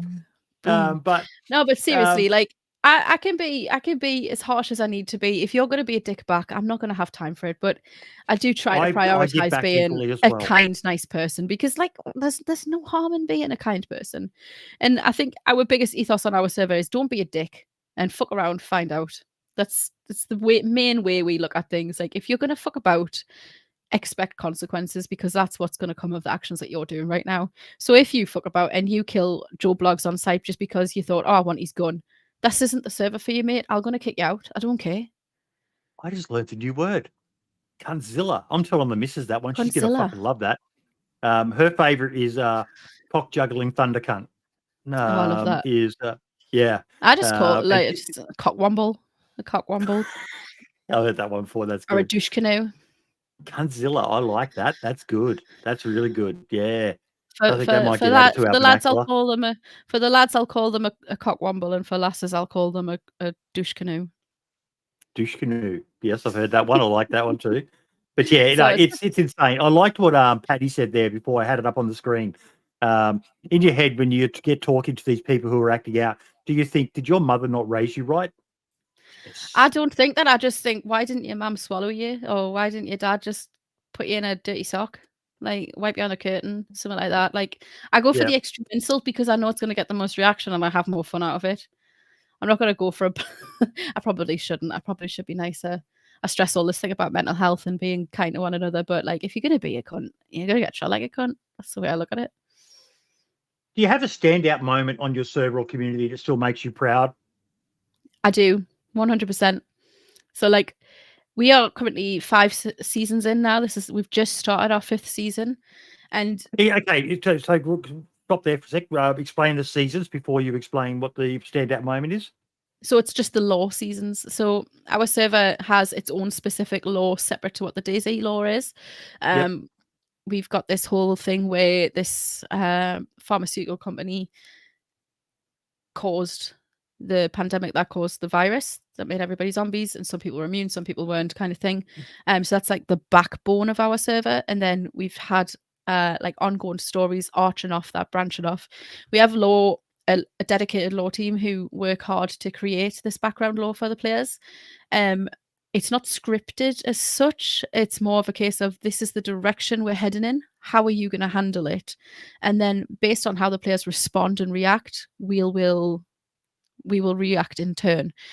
So they'll write Like a scenarios that dungeon they want to master. do. Yeah, a bit like a dungeon master. They'll write scenarios of how they want it to go out.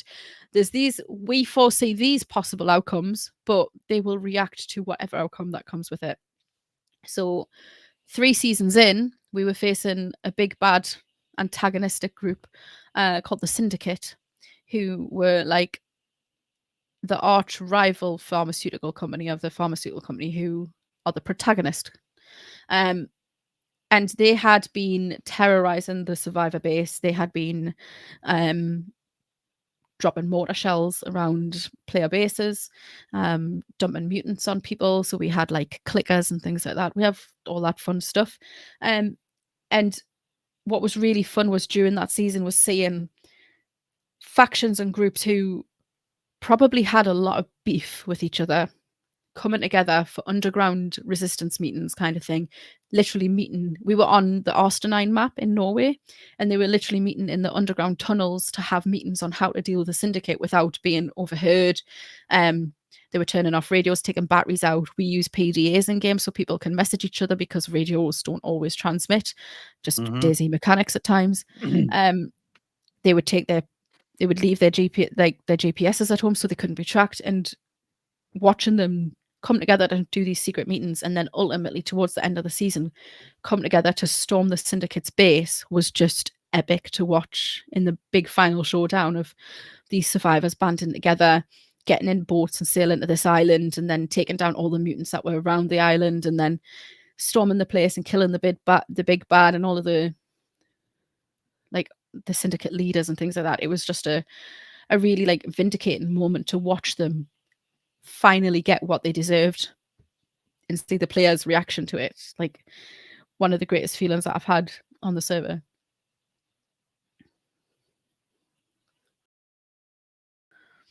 Offset just sent me a message. I'm not sure what the context of it was. You'll have to remind me on that one, mate.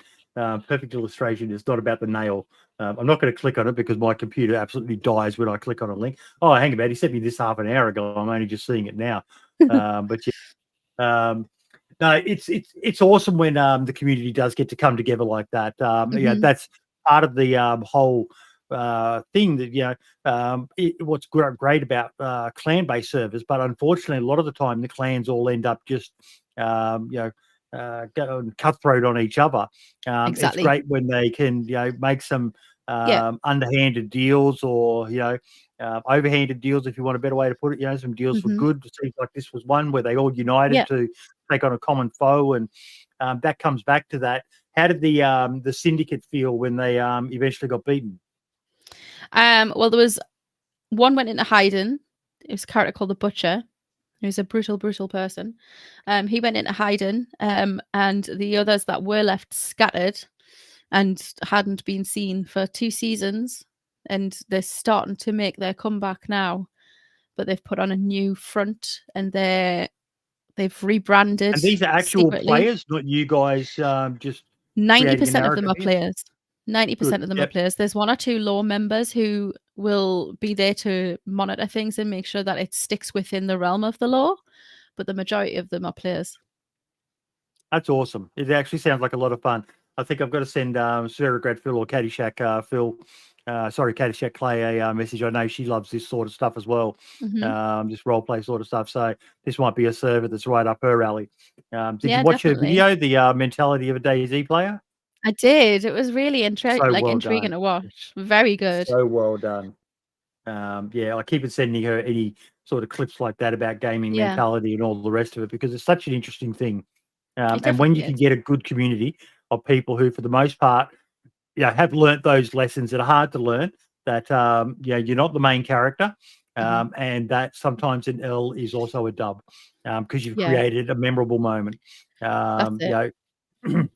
It's like when I'm watching my Rust videos, it always makes me happy that after a big battle, the 2 clans often get together and they just talk and they chat and talk about what they found hard and just congratulate each other and GGs. And there's no need to be the toxic I fucking destroyed you, get good and all the rest of it. Yeah. Save that for fucking Call of Duty lobbies and Counter-Strike Exactly. Go lobbies, on Call of fellas. Duty, exactly. Go play on Rocket League if that's the way you want to I'm be. not saying that that's bad, because that's No, just part and parcel of human psychology. it's just not needed in certain environments, and No, it's not learning at all. where it's appropriate and where it's not appropriate. You can say it as a bit of a troll, as a bit of a joke, but when you start to, that becomes your whole persona. And I've seen streamers who are like that, and I just switch off straight away. It's like, There's not a lot of streamers I can watch who are like that, because it's like you say, it's not that I just lose interest. I just find it really arrogant, and arrogance is not something I think you should portray. Like, I get people want to be liked, and I get people want to be like, I'm so good at this and that and the other. Fair play to you if you think you're great at something. Good for you. But I don't need you to ram it down my throat how good you are at something that I probably feel mediocre at. You might not know that, but the way you portray yourself to your audience and to those around you has a bigger effect than you think. Like, I remember watching a massive DayZ streamer back in the early days, pre all the current guys who are big in that. And this guy he was in the Survivor games back in the day as well, and really big player. And I remember seeing him once. He died in a battle in Electro Eterna or something, and he was doing what everyone tries to do, get a respawn back there to get back in. And as he was running to a building to kill himself to respawn again, he went past a guy who'd obviously broken his legs trying to do it, and he laughed at him and said, "Yeah, good luck with that." And all I thought was, why didn't you stop and just say, "Hey, do you need me to finish you, mate?" So you can get a respawn as well. Just a bit of, sporting ethos. And I never watched the guy again after that. It was like, if that's the way your mentality is in a game like DayZ, fuck you. That's just nasty. And it wasn't even, having a bit of fun with him and then fucking doing it. I don't mind the troll streamers. I fucking love people like Archie and them who fuck with people for shits and giggles because they do it in a funny sort of sarcastic way. But when it's just purely and it was nasty the way it was said, it was like, yeah, okay, I just learnt everything I need to know about you now, buddy. Won't be watching you again ever. Yeah, exactly. Well, this is it. And like within our server, we try to encourage the positive side of it instead. So like I say, we have the praise channel within the Discord community, so people can feedback to each other and say, that was really cool, I really enjoyed that. But we also have a feedback section as well, where it's like server feedback. So rather than just like reporting issues or things that you don't like in a ticket, where it's kind of gate kept and walled off from public eye, we have a very public feedback section where people can sit and talk about the server, what they do and don't like, what they think doesn't work, and they can have a constructive conversation about it. And it just encourages people to be like honest about how they feel about things. And to be honest, it's one of the better things I think we have with the server, because it helps us understand what the player base are looking for. And ultimately, we can't please everybody. We can't be like, yeah, you can have that mod, you can have that mod. Yes, I agree, that shit, that's not. Because we have to balance it for everybody, and we have to optimize the server to be workable so people can enjoy playing. But I think having that feedback section gives everybody the chance to sit and discuss it with staff involved who work on the server. So the admin team, the mods, like the dev team, the lore team, the owners, like we're all quite vocal in it, and we'll have honest and frank conversations. And sometimes they can come a little bit argumentative, but I still think it's important to have them, because you've got to allow arguments to happen. Yes. Well, exactly. Yes. You're not always going to agree. It's and you can even get heated. There's nothing wrong with getting heated, because it's a normal emotion, as long as you're remaining respectful and all the rest of it. But you can't shut down all conflict, because conflict is human nature. And if you don't, it's just going to boil and boil and boil until eventually, or bubble and bubble and bubble until it eventually boils over. Well, like I say, it's all about having a constructive conversation, isn't it? And discussing things together makes everything work. If you bottle it up and you say, no, there's not a problem, and you continue sticking a sticky plaster on something, it's just going to bleed out eventually. And then you're going to be known as like we essentially, I don't want to be known as a toxic environment for our DayZ players. So I want it to be as inclusive and as approachable to everybody. So if you have an issue, bring it up in the feedback section, or if you want to do it privately, open a ticket. We'll happily talk to you about it. We have, I think, about 15 staff members in the Discord, and that's not just admins, that's also devs and lore members who will sit and talk every aspect of the game with you. They will talk you through how to set up gaming like recording software.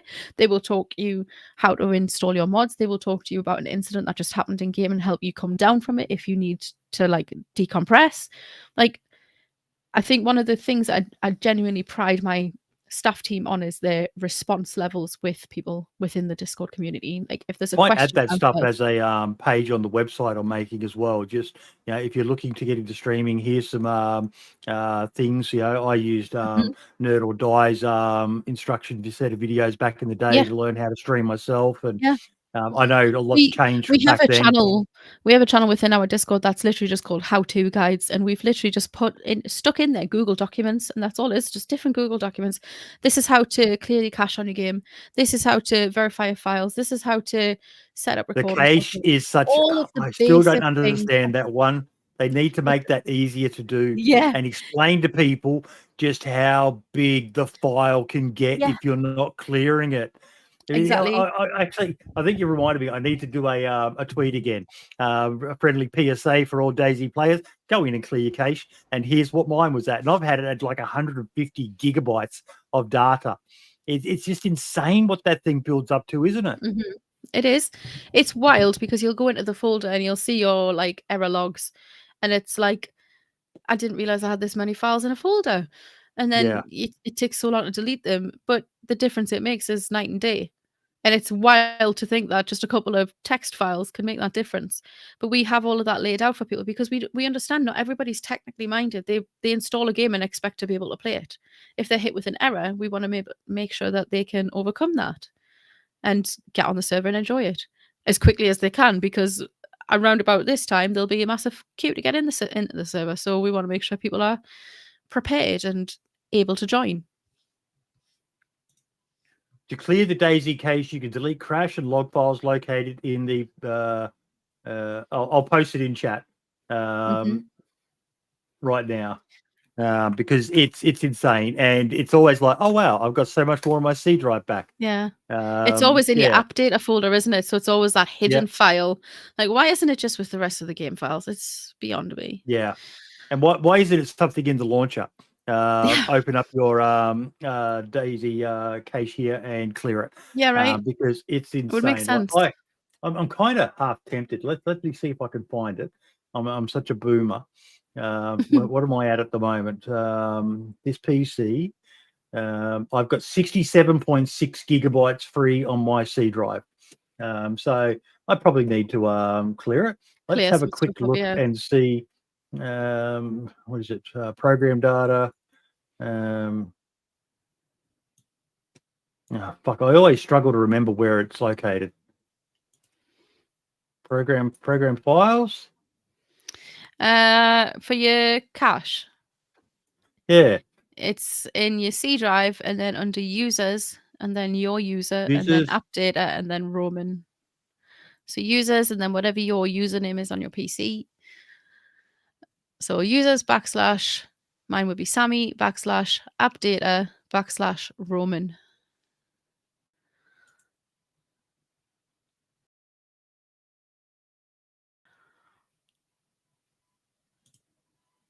Or local, actually, I think. Yeah, local. No, and then you've got DayZ. One. Are you in app data or are you in roaming? Roaming. Go back to app data and click on go back to app data, click on local. And then you've got DayZ. And then I've got so many that I need to get rid of. It's the MDMP files that you need to clear out.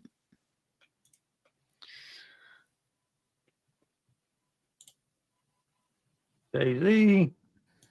Oh, there's a lot. Oh, dear Lord.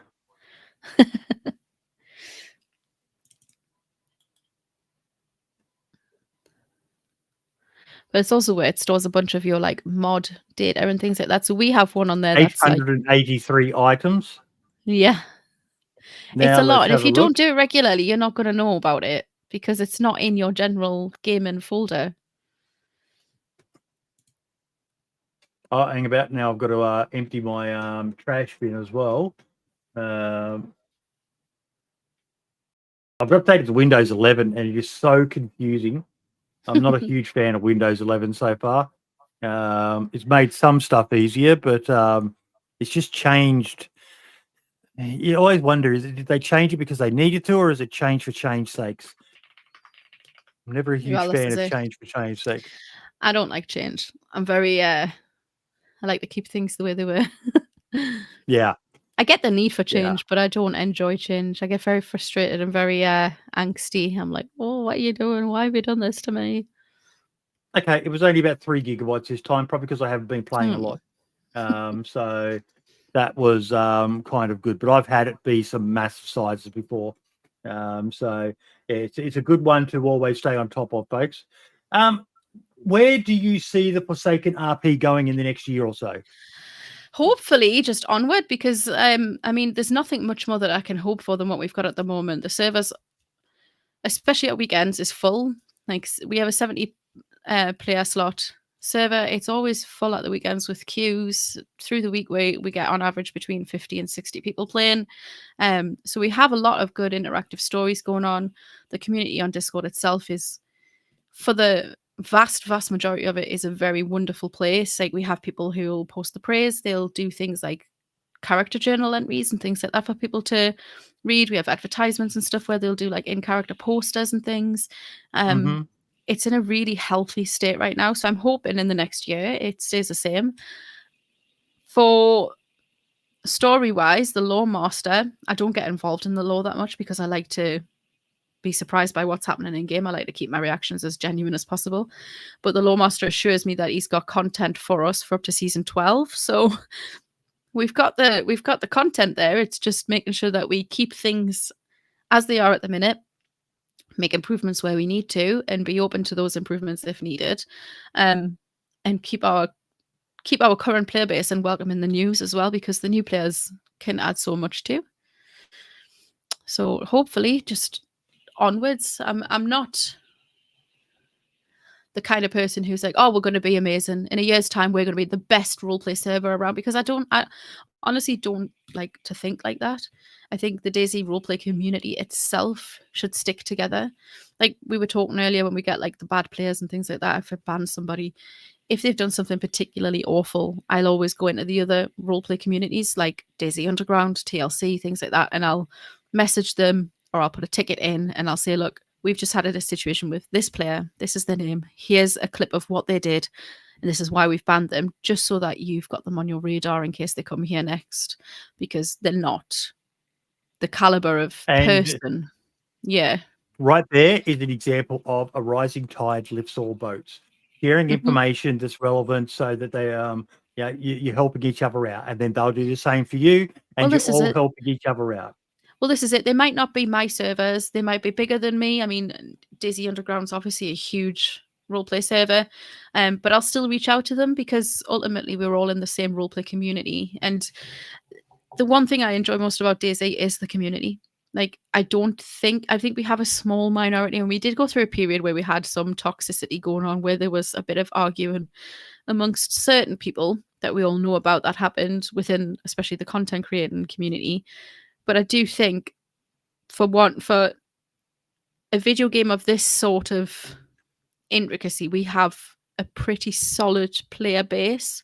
And I think our community is, for the majority of it, a really nice community. We're welcoming, we're approachable. Yeah. We like to help people understand the game, and we have a lot of passion for DayZ as well. I won't talk about the console players because sometimes they can be a little bit contentious, because it's, what about Xbox? But at the end of the day, it's a video game we all enjoy, and I don't understand why people feel the need to get arsey with each other when it comes to it. Like, we all play the same game. We're all here for the same reason. We're all adults. We all have families and lives outside of the game, so we come here to chill and relax. I can't be arsed getting into a high school drama with you. Like, that ship sailed for me 20 years ago. Piss off. Yeah. That's a good question from Solo Clone there. So, in my opinion, every really good server has something of value. In your opinion, for the players in game, what would be the thing that they value, like a currency or a rare item or a task even? Like, the easiest one is nails for a base building server. But if you don't have a base building server, then you're looking at quests seem to be all the rage at the moment, don't they, Sammie? Well, like I do see a lot of servers out there that have like the random quests and things like that in the missions. We don't have them. We do allow building on our server, but I don't think limit's the right word, but we do set limitations in place purely for server performance reasons, because if we allowed the server to turn into a Fortnite server, then the server's going to be janky as fuck for everybody. And nobody's going to enjoy playing it if they're getting disconnected every 10 minutes because the server keeps crashing because it can't cope with the amount of player-based builds. So we have quite a good dedicated selection of mods. We have our own mods. Some of them are things like cabins for people to stay in that provide storage as well, so you don't have to have separate storage on top of a build. Again, reducing the amount of strain on the server. I think with ours, the thing that becomes value to us is, at the moment for the current season, is gasoline, because we've turned off the fuel pumps. We're a couple of years into the apocalypse now, so the fuel pumps will have dried up. And there is ways to get gas in game for your vehicles, but it is story led, and it is a case of reaching out to the right people to find where you can get gasoline. So almost like a mission, but not a mission. It's part of the lore instead. So we will have people who, like I said earlier, the syndicate have started to reappear, and the players are playing certain syndicate members who are going under a new name because they're not trying to be like, we're the syndicate, hello. So you can get gas, but it's a very expensive commodity in server right now. We do have traders as well. I don't particularly like using them myself, but I understand why players do.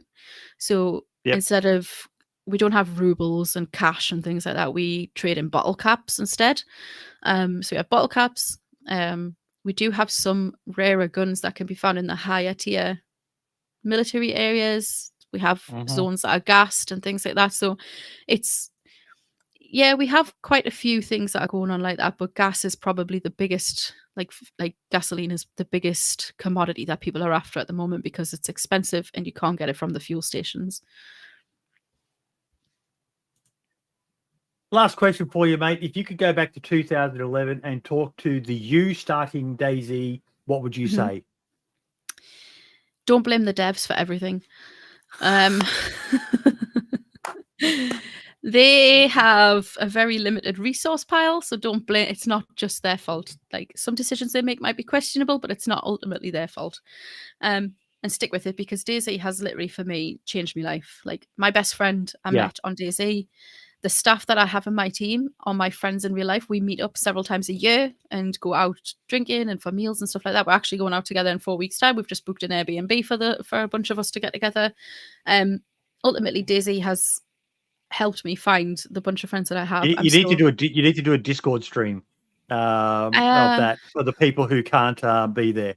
Yeah, so we have some staff members who can't make it because they're from America. We have some staff members who are throughout Europe and stuff. So obviously they can't make it, being that we're in the UK. But if they wanted to come over, I wouldn't be opposed to it. If they want to host us there, we'll go. What kind of mic you got there? Oh God, it's just a cheap one, because I don't even know the brand. It's just a cheap one, because the one for me headset I took out because I was just listening to music while I was doing laundry, and I dropped it on the floor and didn't realize, and then I stood on it. So this is just a cheap mic. I think it was about it's good. 30 quid or something. It is good. Like the sound is really nice. Yeah. It doesn't even have a brand written on it. It just says ATR something. ATR and then a number. But yeah. I sometimes take it off and pretend I'm Taylor Swift. Do my own version of Eras Tour in my little lobby. In the shower with the back brush. I don't even do it in the shower. Sometimes I'll go into the server, right, and I'll stick my admin tools on. I know admin abuse. I'll go invisible and stand outside somebody's base, and then I'll just start singing Taylor Swift to annoy them. And then disappear again. But it's like a thing. Thank you for subscribing there, Used Moped. On YouTube. Yay! Appreciate it, buddy. I hope you've enjoyed it. But mate, I think we covered everything. Is there anything else you wanted to touch on? No, mate, just thanks for having us on. I know it's been a bit of a great work chat. ticket. it was a great chat, mate, and especially I was really happy that you wanted to talk about the mother side of things, because it's so hard, and I wanted to come back to this because it was probably the most important thing we discussed, that there's nothing wrong with being a mum. It is the greatest thing that you can ever achieve. If you can't, for whatever reason, that's fully okay as well. But if you can, and guys as well, try to find yourself that special someone that you could hook up with, because there is no greater purpose to life than having children. And you literally, the amount of times my wife has said to me that Griffin comes first, and I say to her, 100%. In any situation we're in, I am the sacrifice for you and Griffin to get away. That is my job. And it is such an incredible feeling to have someone that you love more than yourself, and to then have a second person that you love more than yourself, and that both of you love more than each other. It's so hard to explain, isn't it? But it is. It really is. Literally gives you. It adds a lot of stress to your life. We're not going to lie. It's not all fucking beer and Skittles in this parenthood thing, but you're missing out on so much of life if you don't want to have kids in it. Like, you do you if you think you're genuinely going to be happy. But I think what was it? The woman who wrote there was a big female empowerment show back in the day about some chicks living in New York, the 4 girls. And Sex they were and all the City. And the woman who wrote that has apparently said that she's miserable now because she doesn't have kids. Is that right? You've heard that as well? I mean, I've heard it, yeah. I mean, I think it's like, I think it swings both ways. There's days where I'll sit there and go, I miss the time when I wasn't a parent and I didn't have these responsibilities and I could just do whatever the fuck I want. But it's a fleeting thought. And then the next thing I'm like, I love my kids. They're arseholes, but I love them. They might run down the corridor out of the sitting room and I might be doing this to them because they've just pissed us off no end. But I'd do anything for them. So Offset says it perfectly. And this is actually a joke here. What hurts more, getting kicked in the nuts or giving birth to a baby? You ask a woman, kicked in the nuts. she's gonna say having a baby. A man is gonna say, no, man, getting kicked in the nuts. Because I've never met a guy who, apart from what's the name, bloody the guys on that crazy show, Jackass. No man ever wants to be kicked in the nuts again, but every woman pretty much will say, yeah, I would have another kid again. I'd go through pregnancy and labor again, but like, I agree. I think it's probably more painful to get kicked in the nuts. Or gas, or go cold turkey? I went cold turkey with DayZ. I had an epidural with Theo. I had an epidural with Theo, and I went cold turkey with DayZ, and I had nothing. I had a little bit of diamorphine at about 3 hours into labor, and then that was about it. And I was in labor with her for 27.5 hours. Oh, fuck that. My missus was 5 hours and 45 minutes, and she brings that up all the time with my son. It's hilarious. She's like, I didn't go through 5 hours and 45 minutes of pain and suffering for you to treat me like that. Yeah, like with DayZ, like there were noises I was making that I didn't even know I was capable of making, like pure guttural. My missus didn't make barely a sound. It was just a complete and utter. It was a whimper, just a little whimper of. I think she was in that much pain that she just could not grin and bear do it. the big, the classic big loud that you hear on TV and all that. Like I wasn't like screaming. I wasn't like screaming. So it was sorry more, for her. Yeah, like I wasn't screaming. It was more like a grunt. It was like grunting. It was like guttural. Like I say, it wasn't like a I can't do this. Squeezing my hand. I hate you. Why did you do this? It was never that. And exactly like Patty's just said, like you forget the pain of labor. Like as soon as they hand you that baby, you're just like, oh, this is the best thing ever to happen to us. Like I remember trying to cut, because I cut DayZ's cord, and I remember trying to cut her cord, and I could barely use the scissors that they had because I'd been gripping the rails while pushing so hard that my hands had gone numb, and I was trying to cut the cord, and the scissors just weren't working, and I was just like, what am I doing with my life? But like you forget it in an instant, and you do it again. So I agree that. Did you record it? It must take more. No, God no. No, there was this. So when I was having DayZ, this trainee midwife came in and they were like, "Is it all right if this trainee midwife watches the labor and the the birth, it's the first day in training. And I was just like, yeah, that's absolutely fine. And it was a boy who came in. I say boy because he looked about 12, but he was obviously like 17 or 18. And that kid's seen some things. And I even apologized to him at one point. Because at one point I was just like, I really need to stand up. I was like 30 hours, like 26 hours. Yeah, I was 20 hours into the labor. I was about 6 or 7 centimeters dilated. And I was like, I need to stand up. I've been lying down for so long. And the midwife was like, that's fine, stand up. It's a really natural process. Like gravity will help. I literally got off the bed.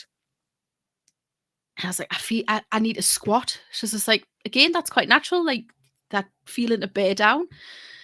She's like, I'll just check how far you are before you do that. I was like, right, okay. And she's like, you need to get back on the bed. You're 9.5. I was like, how am I 9.5? You said I was 6. So I tried to get back on the bed. I got one leg up on the bed. At this point, I'm wearing just a bralette. Nothing down below because what's the point? Yeah. And I literally was holding on the side of the bed. I got one leg up on the bed and I got a contraction. So I was like, stood there. I was like, oh.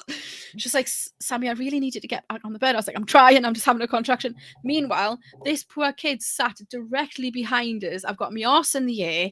Like, I'm like, oh, God. I have no shame about it. I don't really care. I'll tell the story to anybody.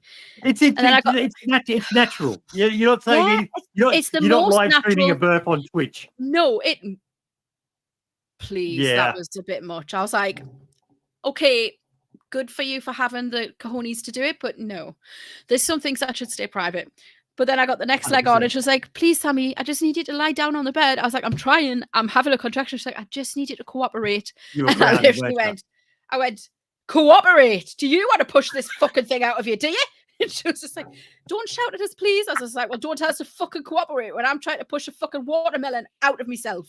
Shut up.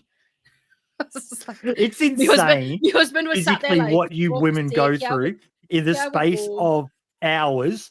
Your hips literally break apart your pelvis to do that. And it's like, it is the most mind-boggling thing that you girls can do that and then say, yep, time for round 2. And it's like, Which is why I side with men when they say getting kicked in the balls must be more painful. That or kidney stones. Kidney stones is probably the most painful thing in the world. Women have an insane pain tolerance. Like, memes aside of women going, oh, all that silly sort of stuff that gets memed on. The pain tolerance. The missus read this book, and it's a line in there where it's about these villains who become the good guys because the superheroes turn bad. And one of the evil villains, he's an older guy, and one of the young guys is giving one of the women shit in their group, and he turns to him and says, let me tell you something, young fella. If you've got the most dirty, horrible, painful fucking job, you send a woman in. Why? Women go through so much pain in their lives that it's almost second nature to them. They are as hard as nails, and then they'll go back for seconds of it. Never fuck with a woman. And it was like, like it's men are physically stronger and all the rest of it, and we've got pretty good pain tolerance, men, but we don't know what pain is until you push, like you said, a bowling ball or a watermelon out of something that can barely fit a penis in it most of the time.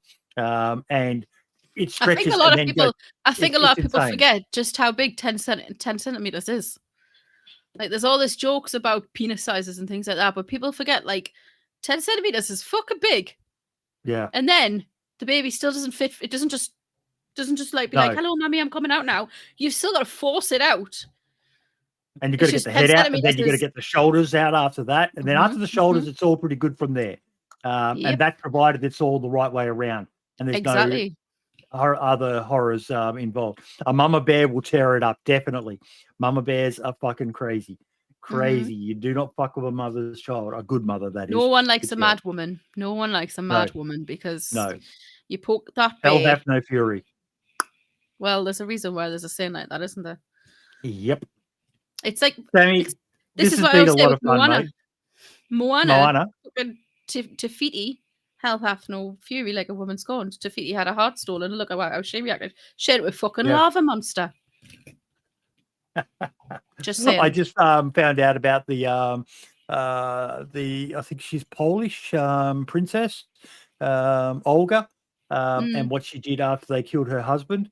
And the revenge she took on the Russians and that, and it was women, you don't mess with us, guys. Yeah. They're like elephants. They have a memory. They never forget.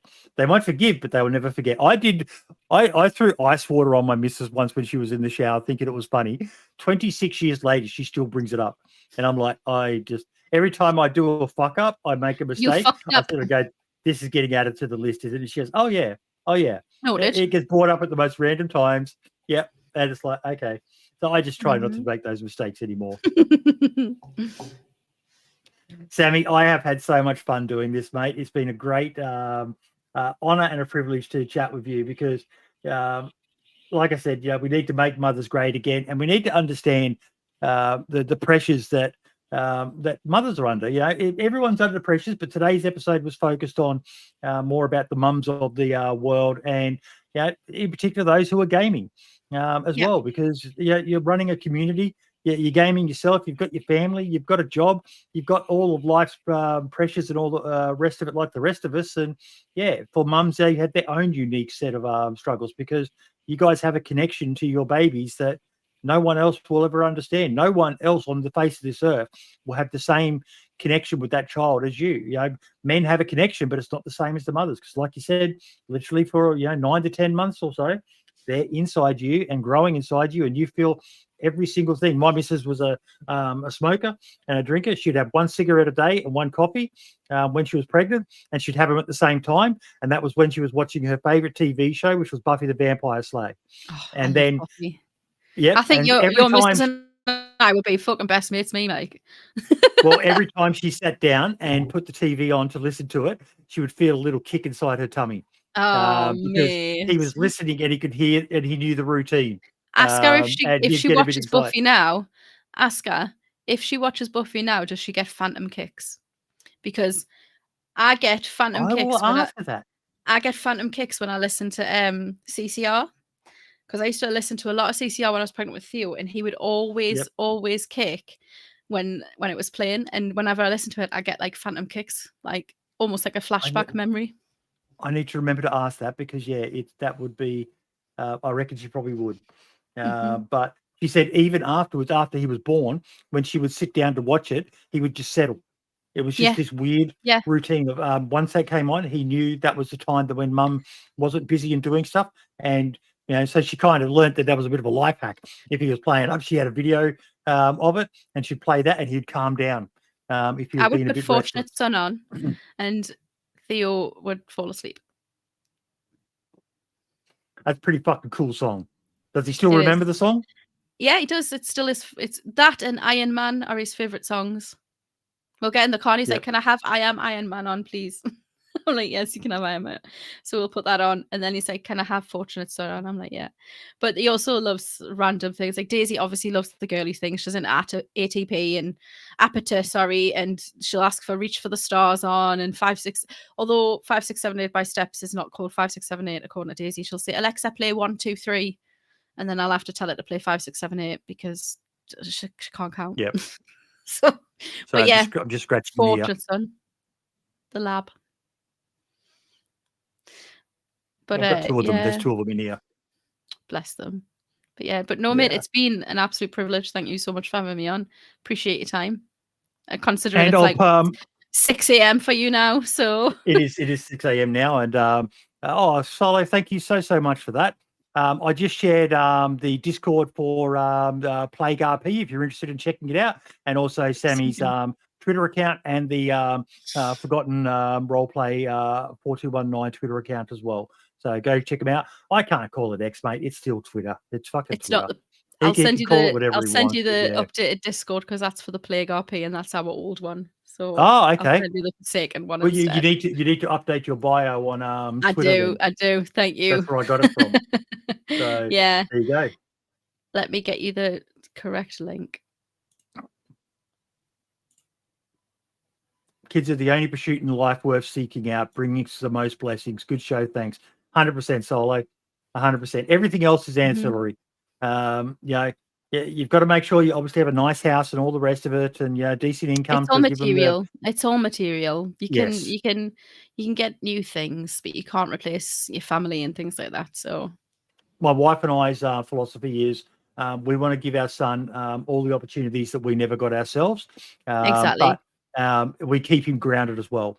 In that, we let him know that he's quite lucky, and he knows he is because his parents are still together. He said most of his friends' parents aren't. And the relationships that many of them have with their parents are nothing like ours. Like he sent me photos last night from he went to Oktoberfest, and his friend got up and won the sausage eating competition, and I was able to, because I've got such a good relationship with my son, and I don't distance myself from the culture of gaming and the young people and that. Straight away, he said the first thing he did was he called his mum after to tell her that he'd won the sausage eating competition, and all I could think of in my head was, "Mom, get the camera!" That clip of that kid where he so I sent him through that, and I got a laugh back from him. But it's the greatest thing is if you can, and you're in the position, don't refrain from having kids, folks. Don't refrain from that. It's just it's a big journey, and it just makes you a better person. Having something that you value more than yourself, it's only going to make you a better person. 100%. I definitely think so. And if you can't have kids for whatever reason, then that's fine too. Just focus on yourself, focus on your family around you, and everything will be grand. It takes a village to raise a kid. It really does. It really does. And like I say, I know obviously you grew your family solo, essentially. We're very fortunate that my mother-in-law lives the street over from where we live, and I actually have a decent relationship with my in-laws, which is quite wild to think, because there's a lot of people who will say that they don't. And I honestly don't know what I'd do without my mother-in-law. Like, she teaches my son where babies come from. So I've got the best. And what a great way to do it. Daddy gave you his sperm and you put it in the egg, and then you carried me in your tummy. Yeah, exactly.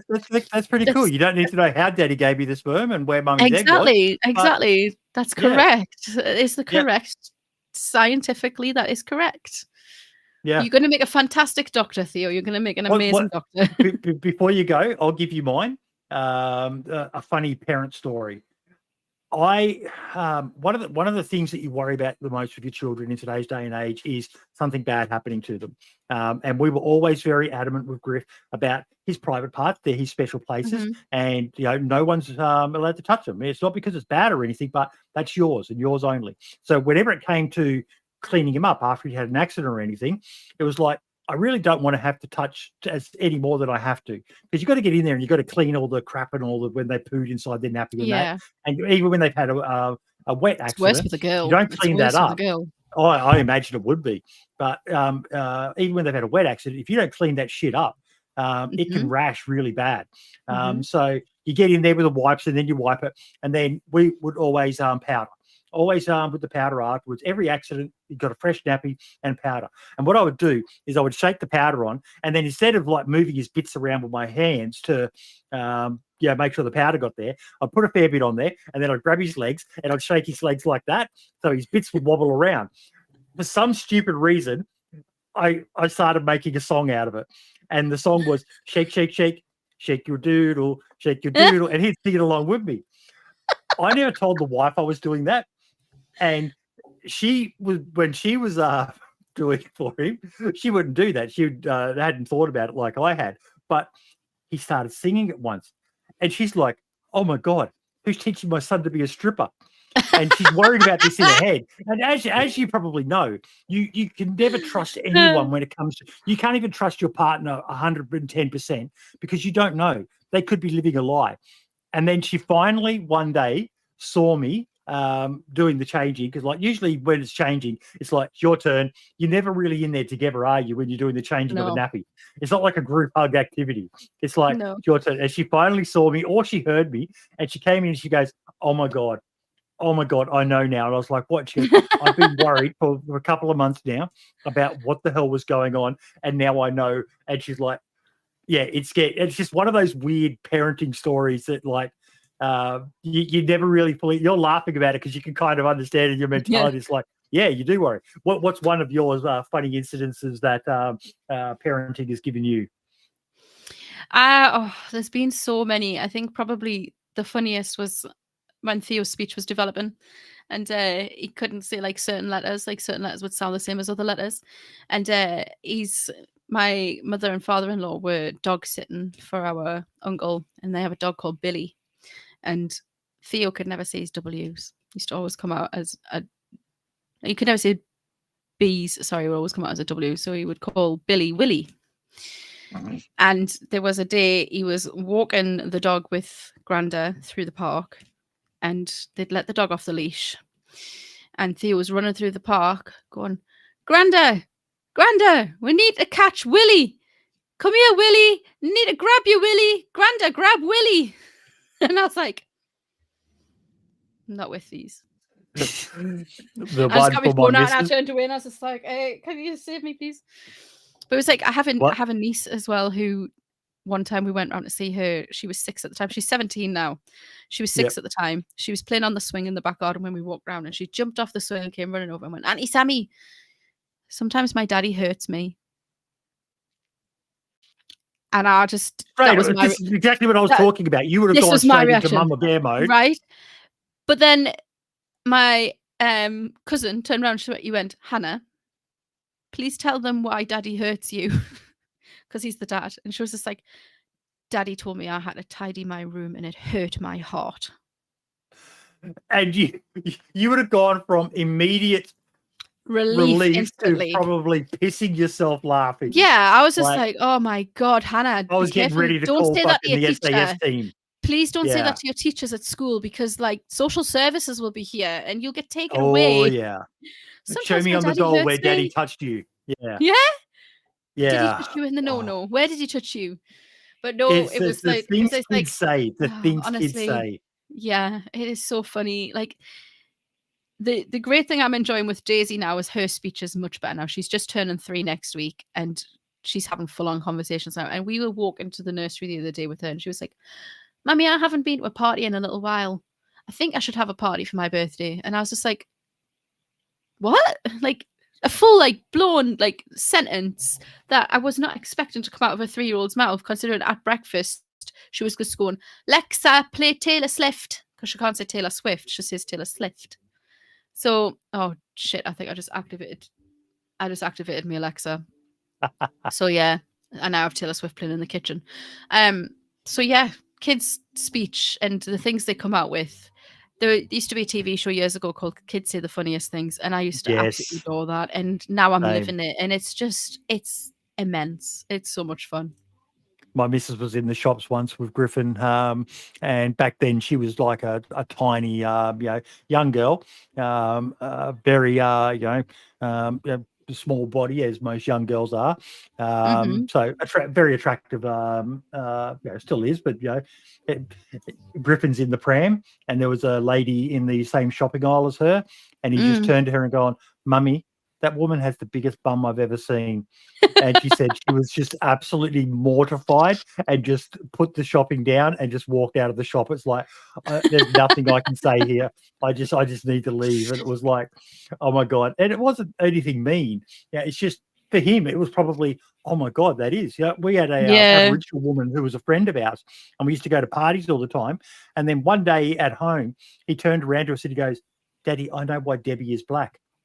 And I went, "Why?" And he goes, "Because she's been jumping on the trampoline." We had an old trampoline at the time, and the dye was starting to come out. And when he jumped on it, he'd get a bit of black on him. And in his mind, because we never made a big deal of it, it wasn't, we didn't care that she was black or anything like that, and just never thought to explain it to him that she's an Australian Aboriginal.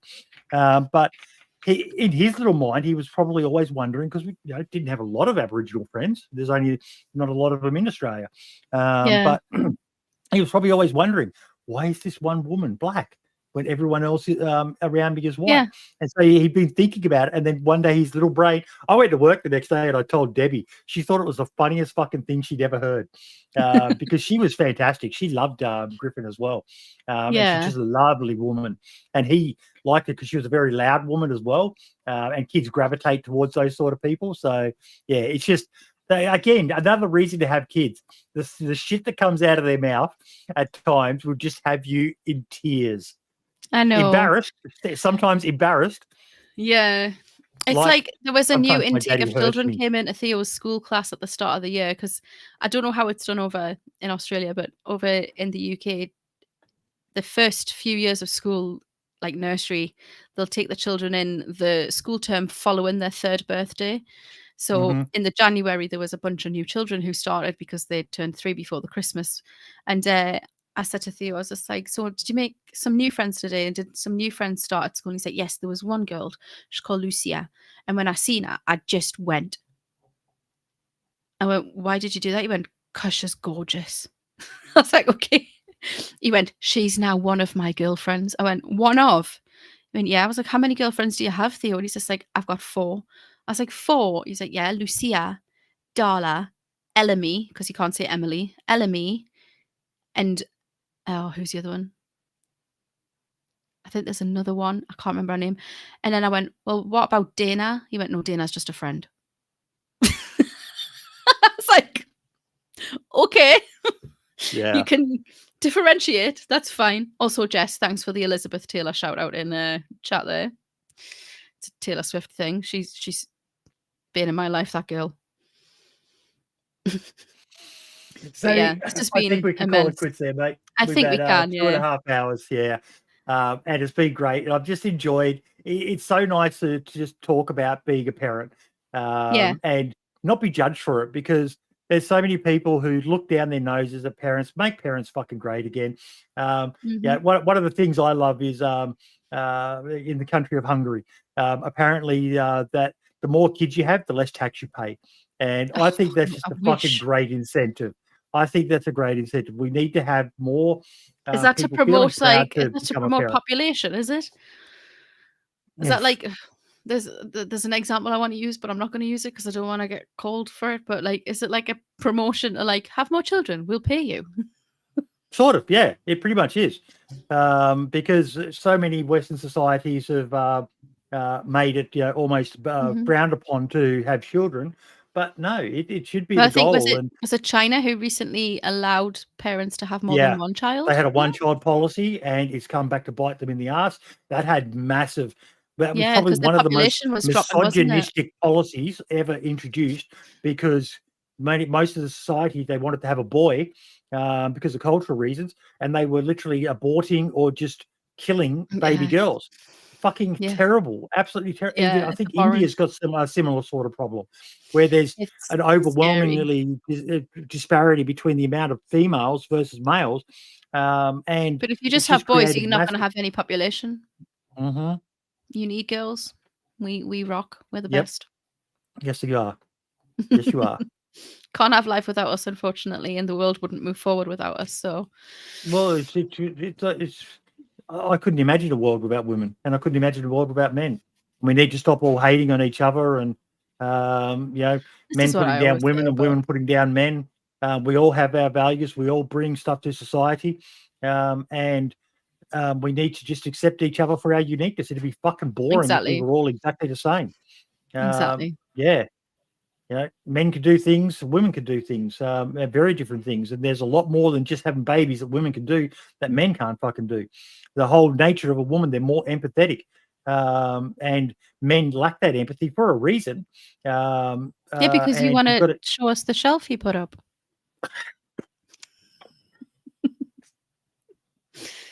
There was a woman that the sad part is I've got a shelf that I need to put up as well, and she keeps on reminding me, and I've got to have this fucking floating shelf.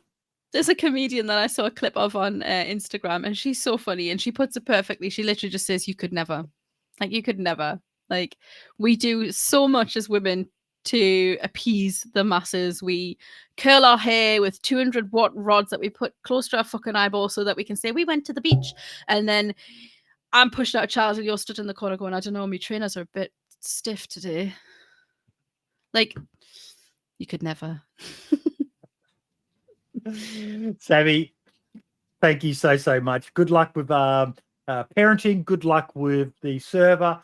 Good luck with just life in general, mate. You deserve it. You're a thoroughly nice person. It's been a pleasure to know you over the years. This is the first time we've ever sat down and properly chatted, but we've had conversations mainly on Twitter and places like that a lot over the past, and it's been great to finally get to spend a good couple of hours just talking shit and just chewing the fat, as I like to say. Same, mate. Absolutely same. Like, it's been great. Thank you for having me. Now, next week, I'm pretty sure it is. Let me just double check this. I've actually got a unusual guest, something outside of the realm. Plus, I have another one. It might be a double interview weekend next weekend. I'm still waiting on confirmation, but it might be an episode of the DayZ podcast next weekend. So it'll be me and Cobra and a special guest. But let me just confirm the date I had planned. Making sure that I've got it right. Where is it?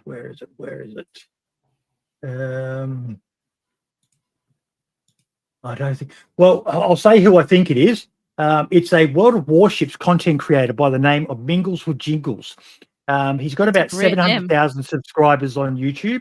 He's an old fart like me, ex-Royal Navy, and he's a very, very interesting guy. I don't believe he has any kids. But he's been battling with some health issues, bowel cancer, a heart attack. But he's also massively into military history, which is a big one of mine. Big passion of yours, yeah. Yeah. So I'm very keen to have a sit down in a chat with someone who I just find interesting, because obviously, as people notice, a lot of the focus of these has been around mental health, and I'm very curious. For someone my age. As well, another guy who he's pretty much the biggest name in the World of Warships content creator community. He's got a very loyal following, and he has a lot of similarities with me in that he forgets shit as well and makes mistakes all the time. And being molested. No means no, Maxwell. I'm going to zap you. He doesn't. My Mesa says this dog is just obsessed with me. She's never seen anything like it. But yeah. But all the best, everyone, and I will see you next week for potentially 2 shows. All the best, and ciao for now. See ya.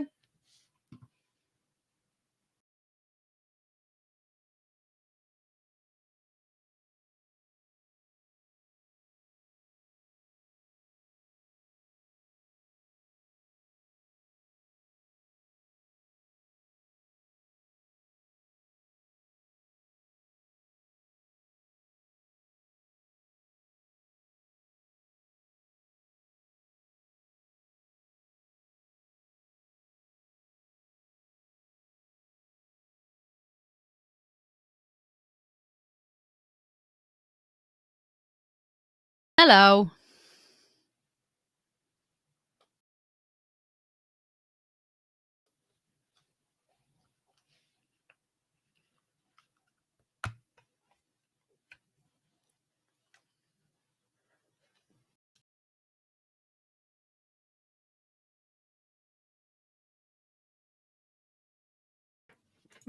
There you go. You're back again. Did you see what Solo wrote on there? That's pretty funny. I did, yeah.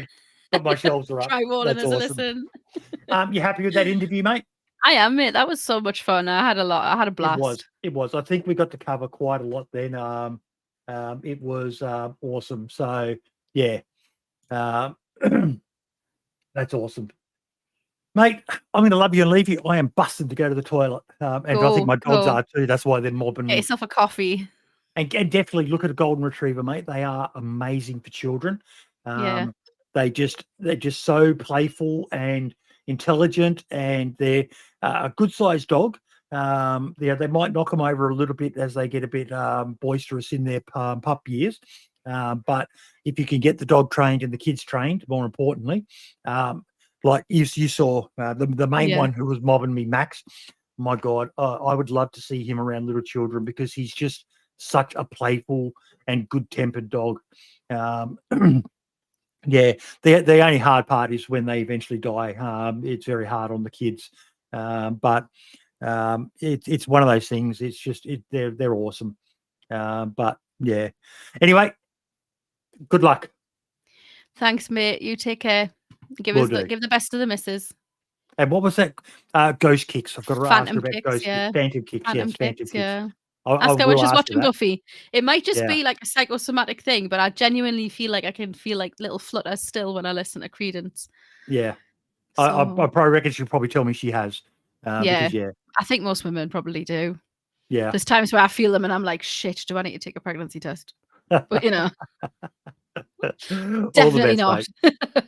Take care, darling. See ya.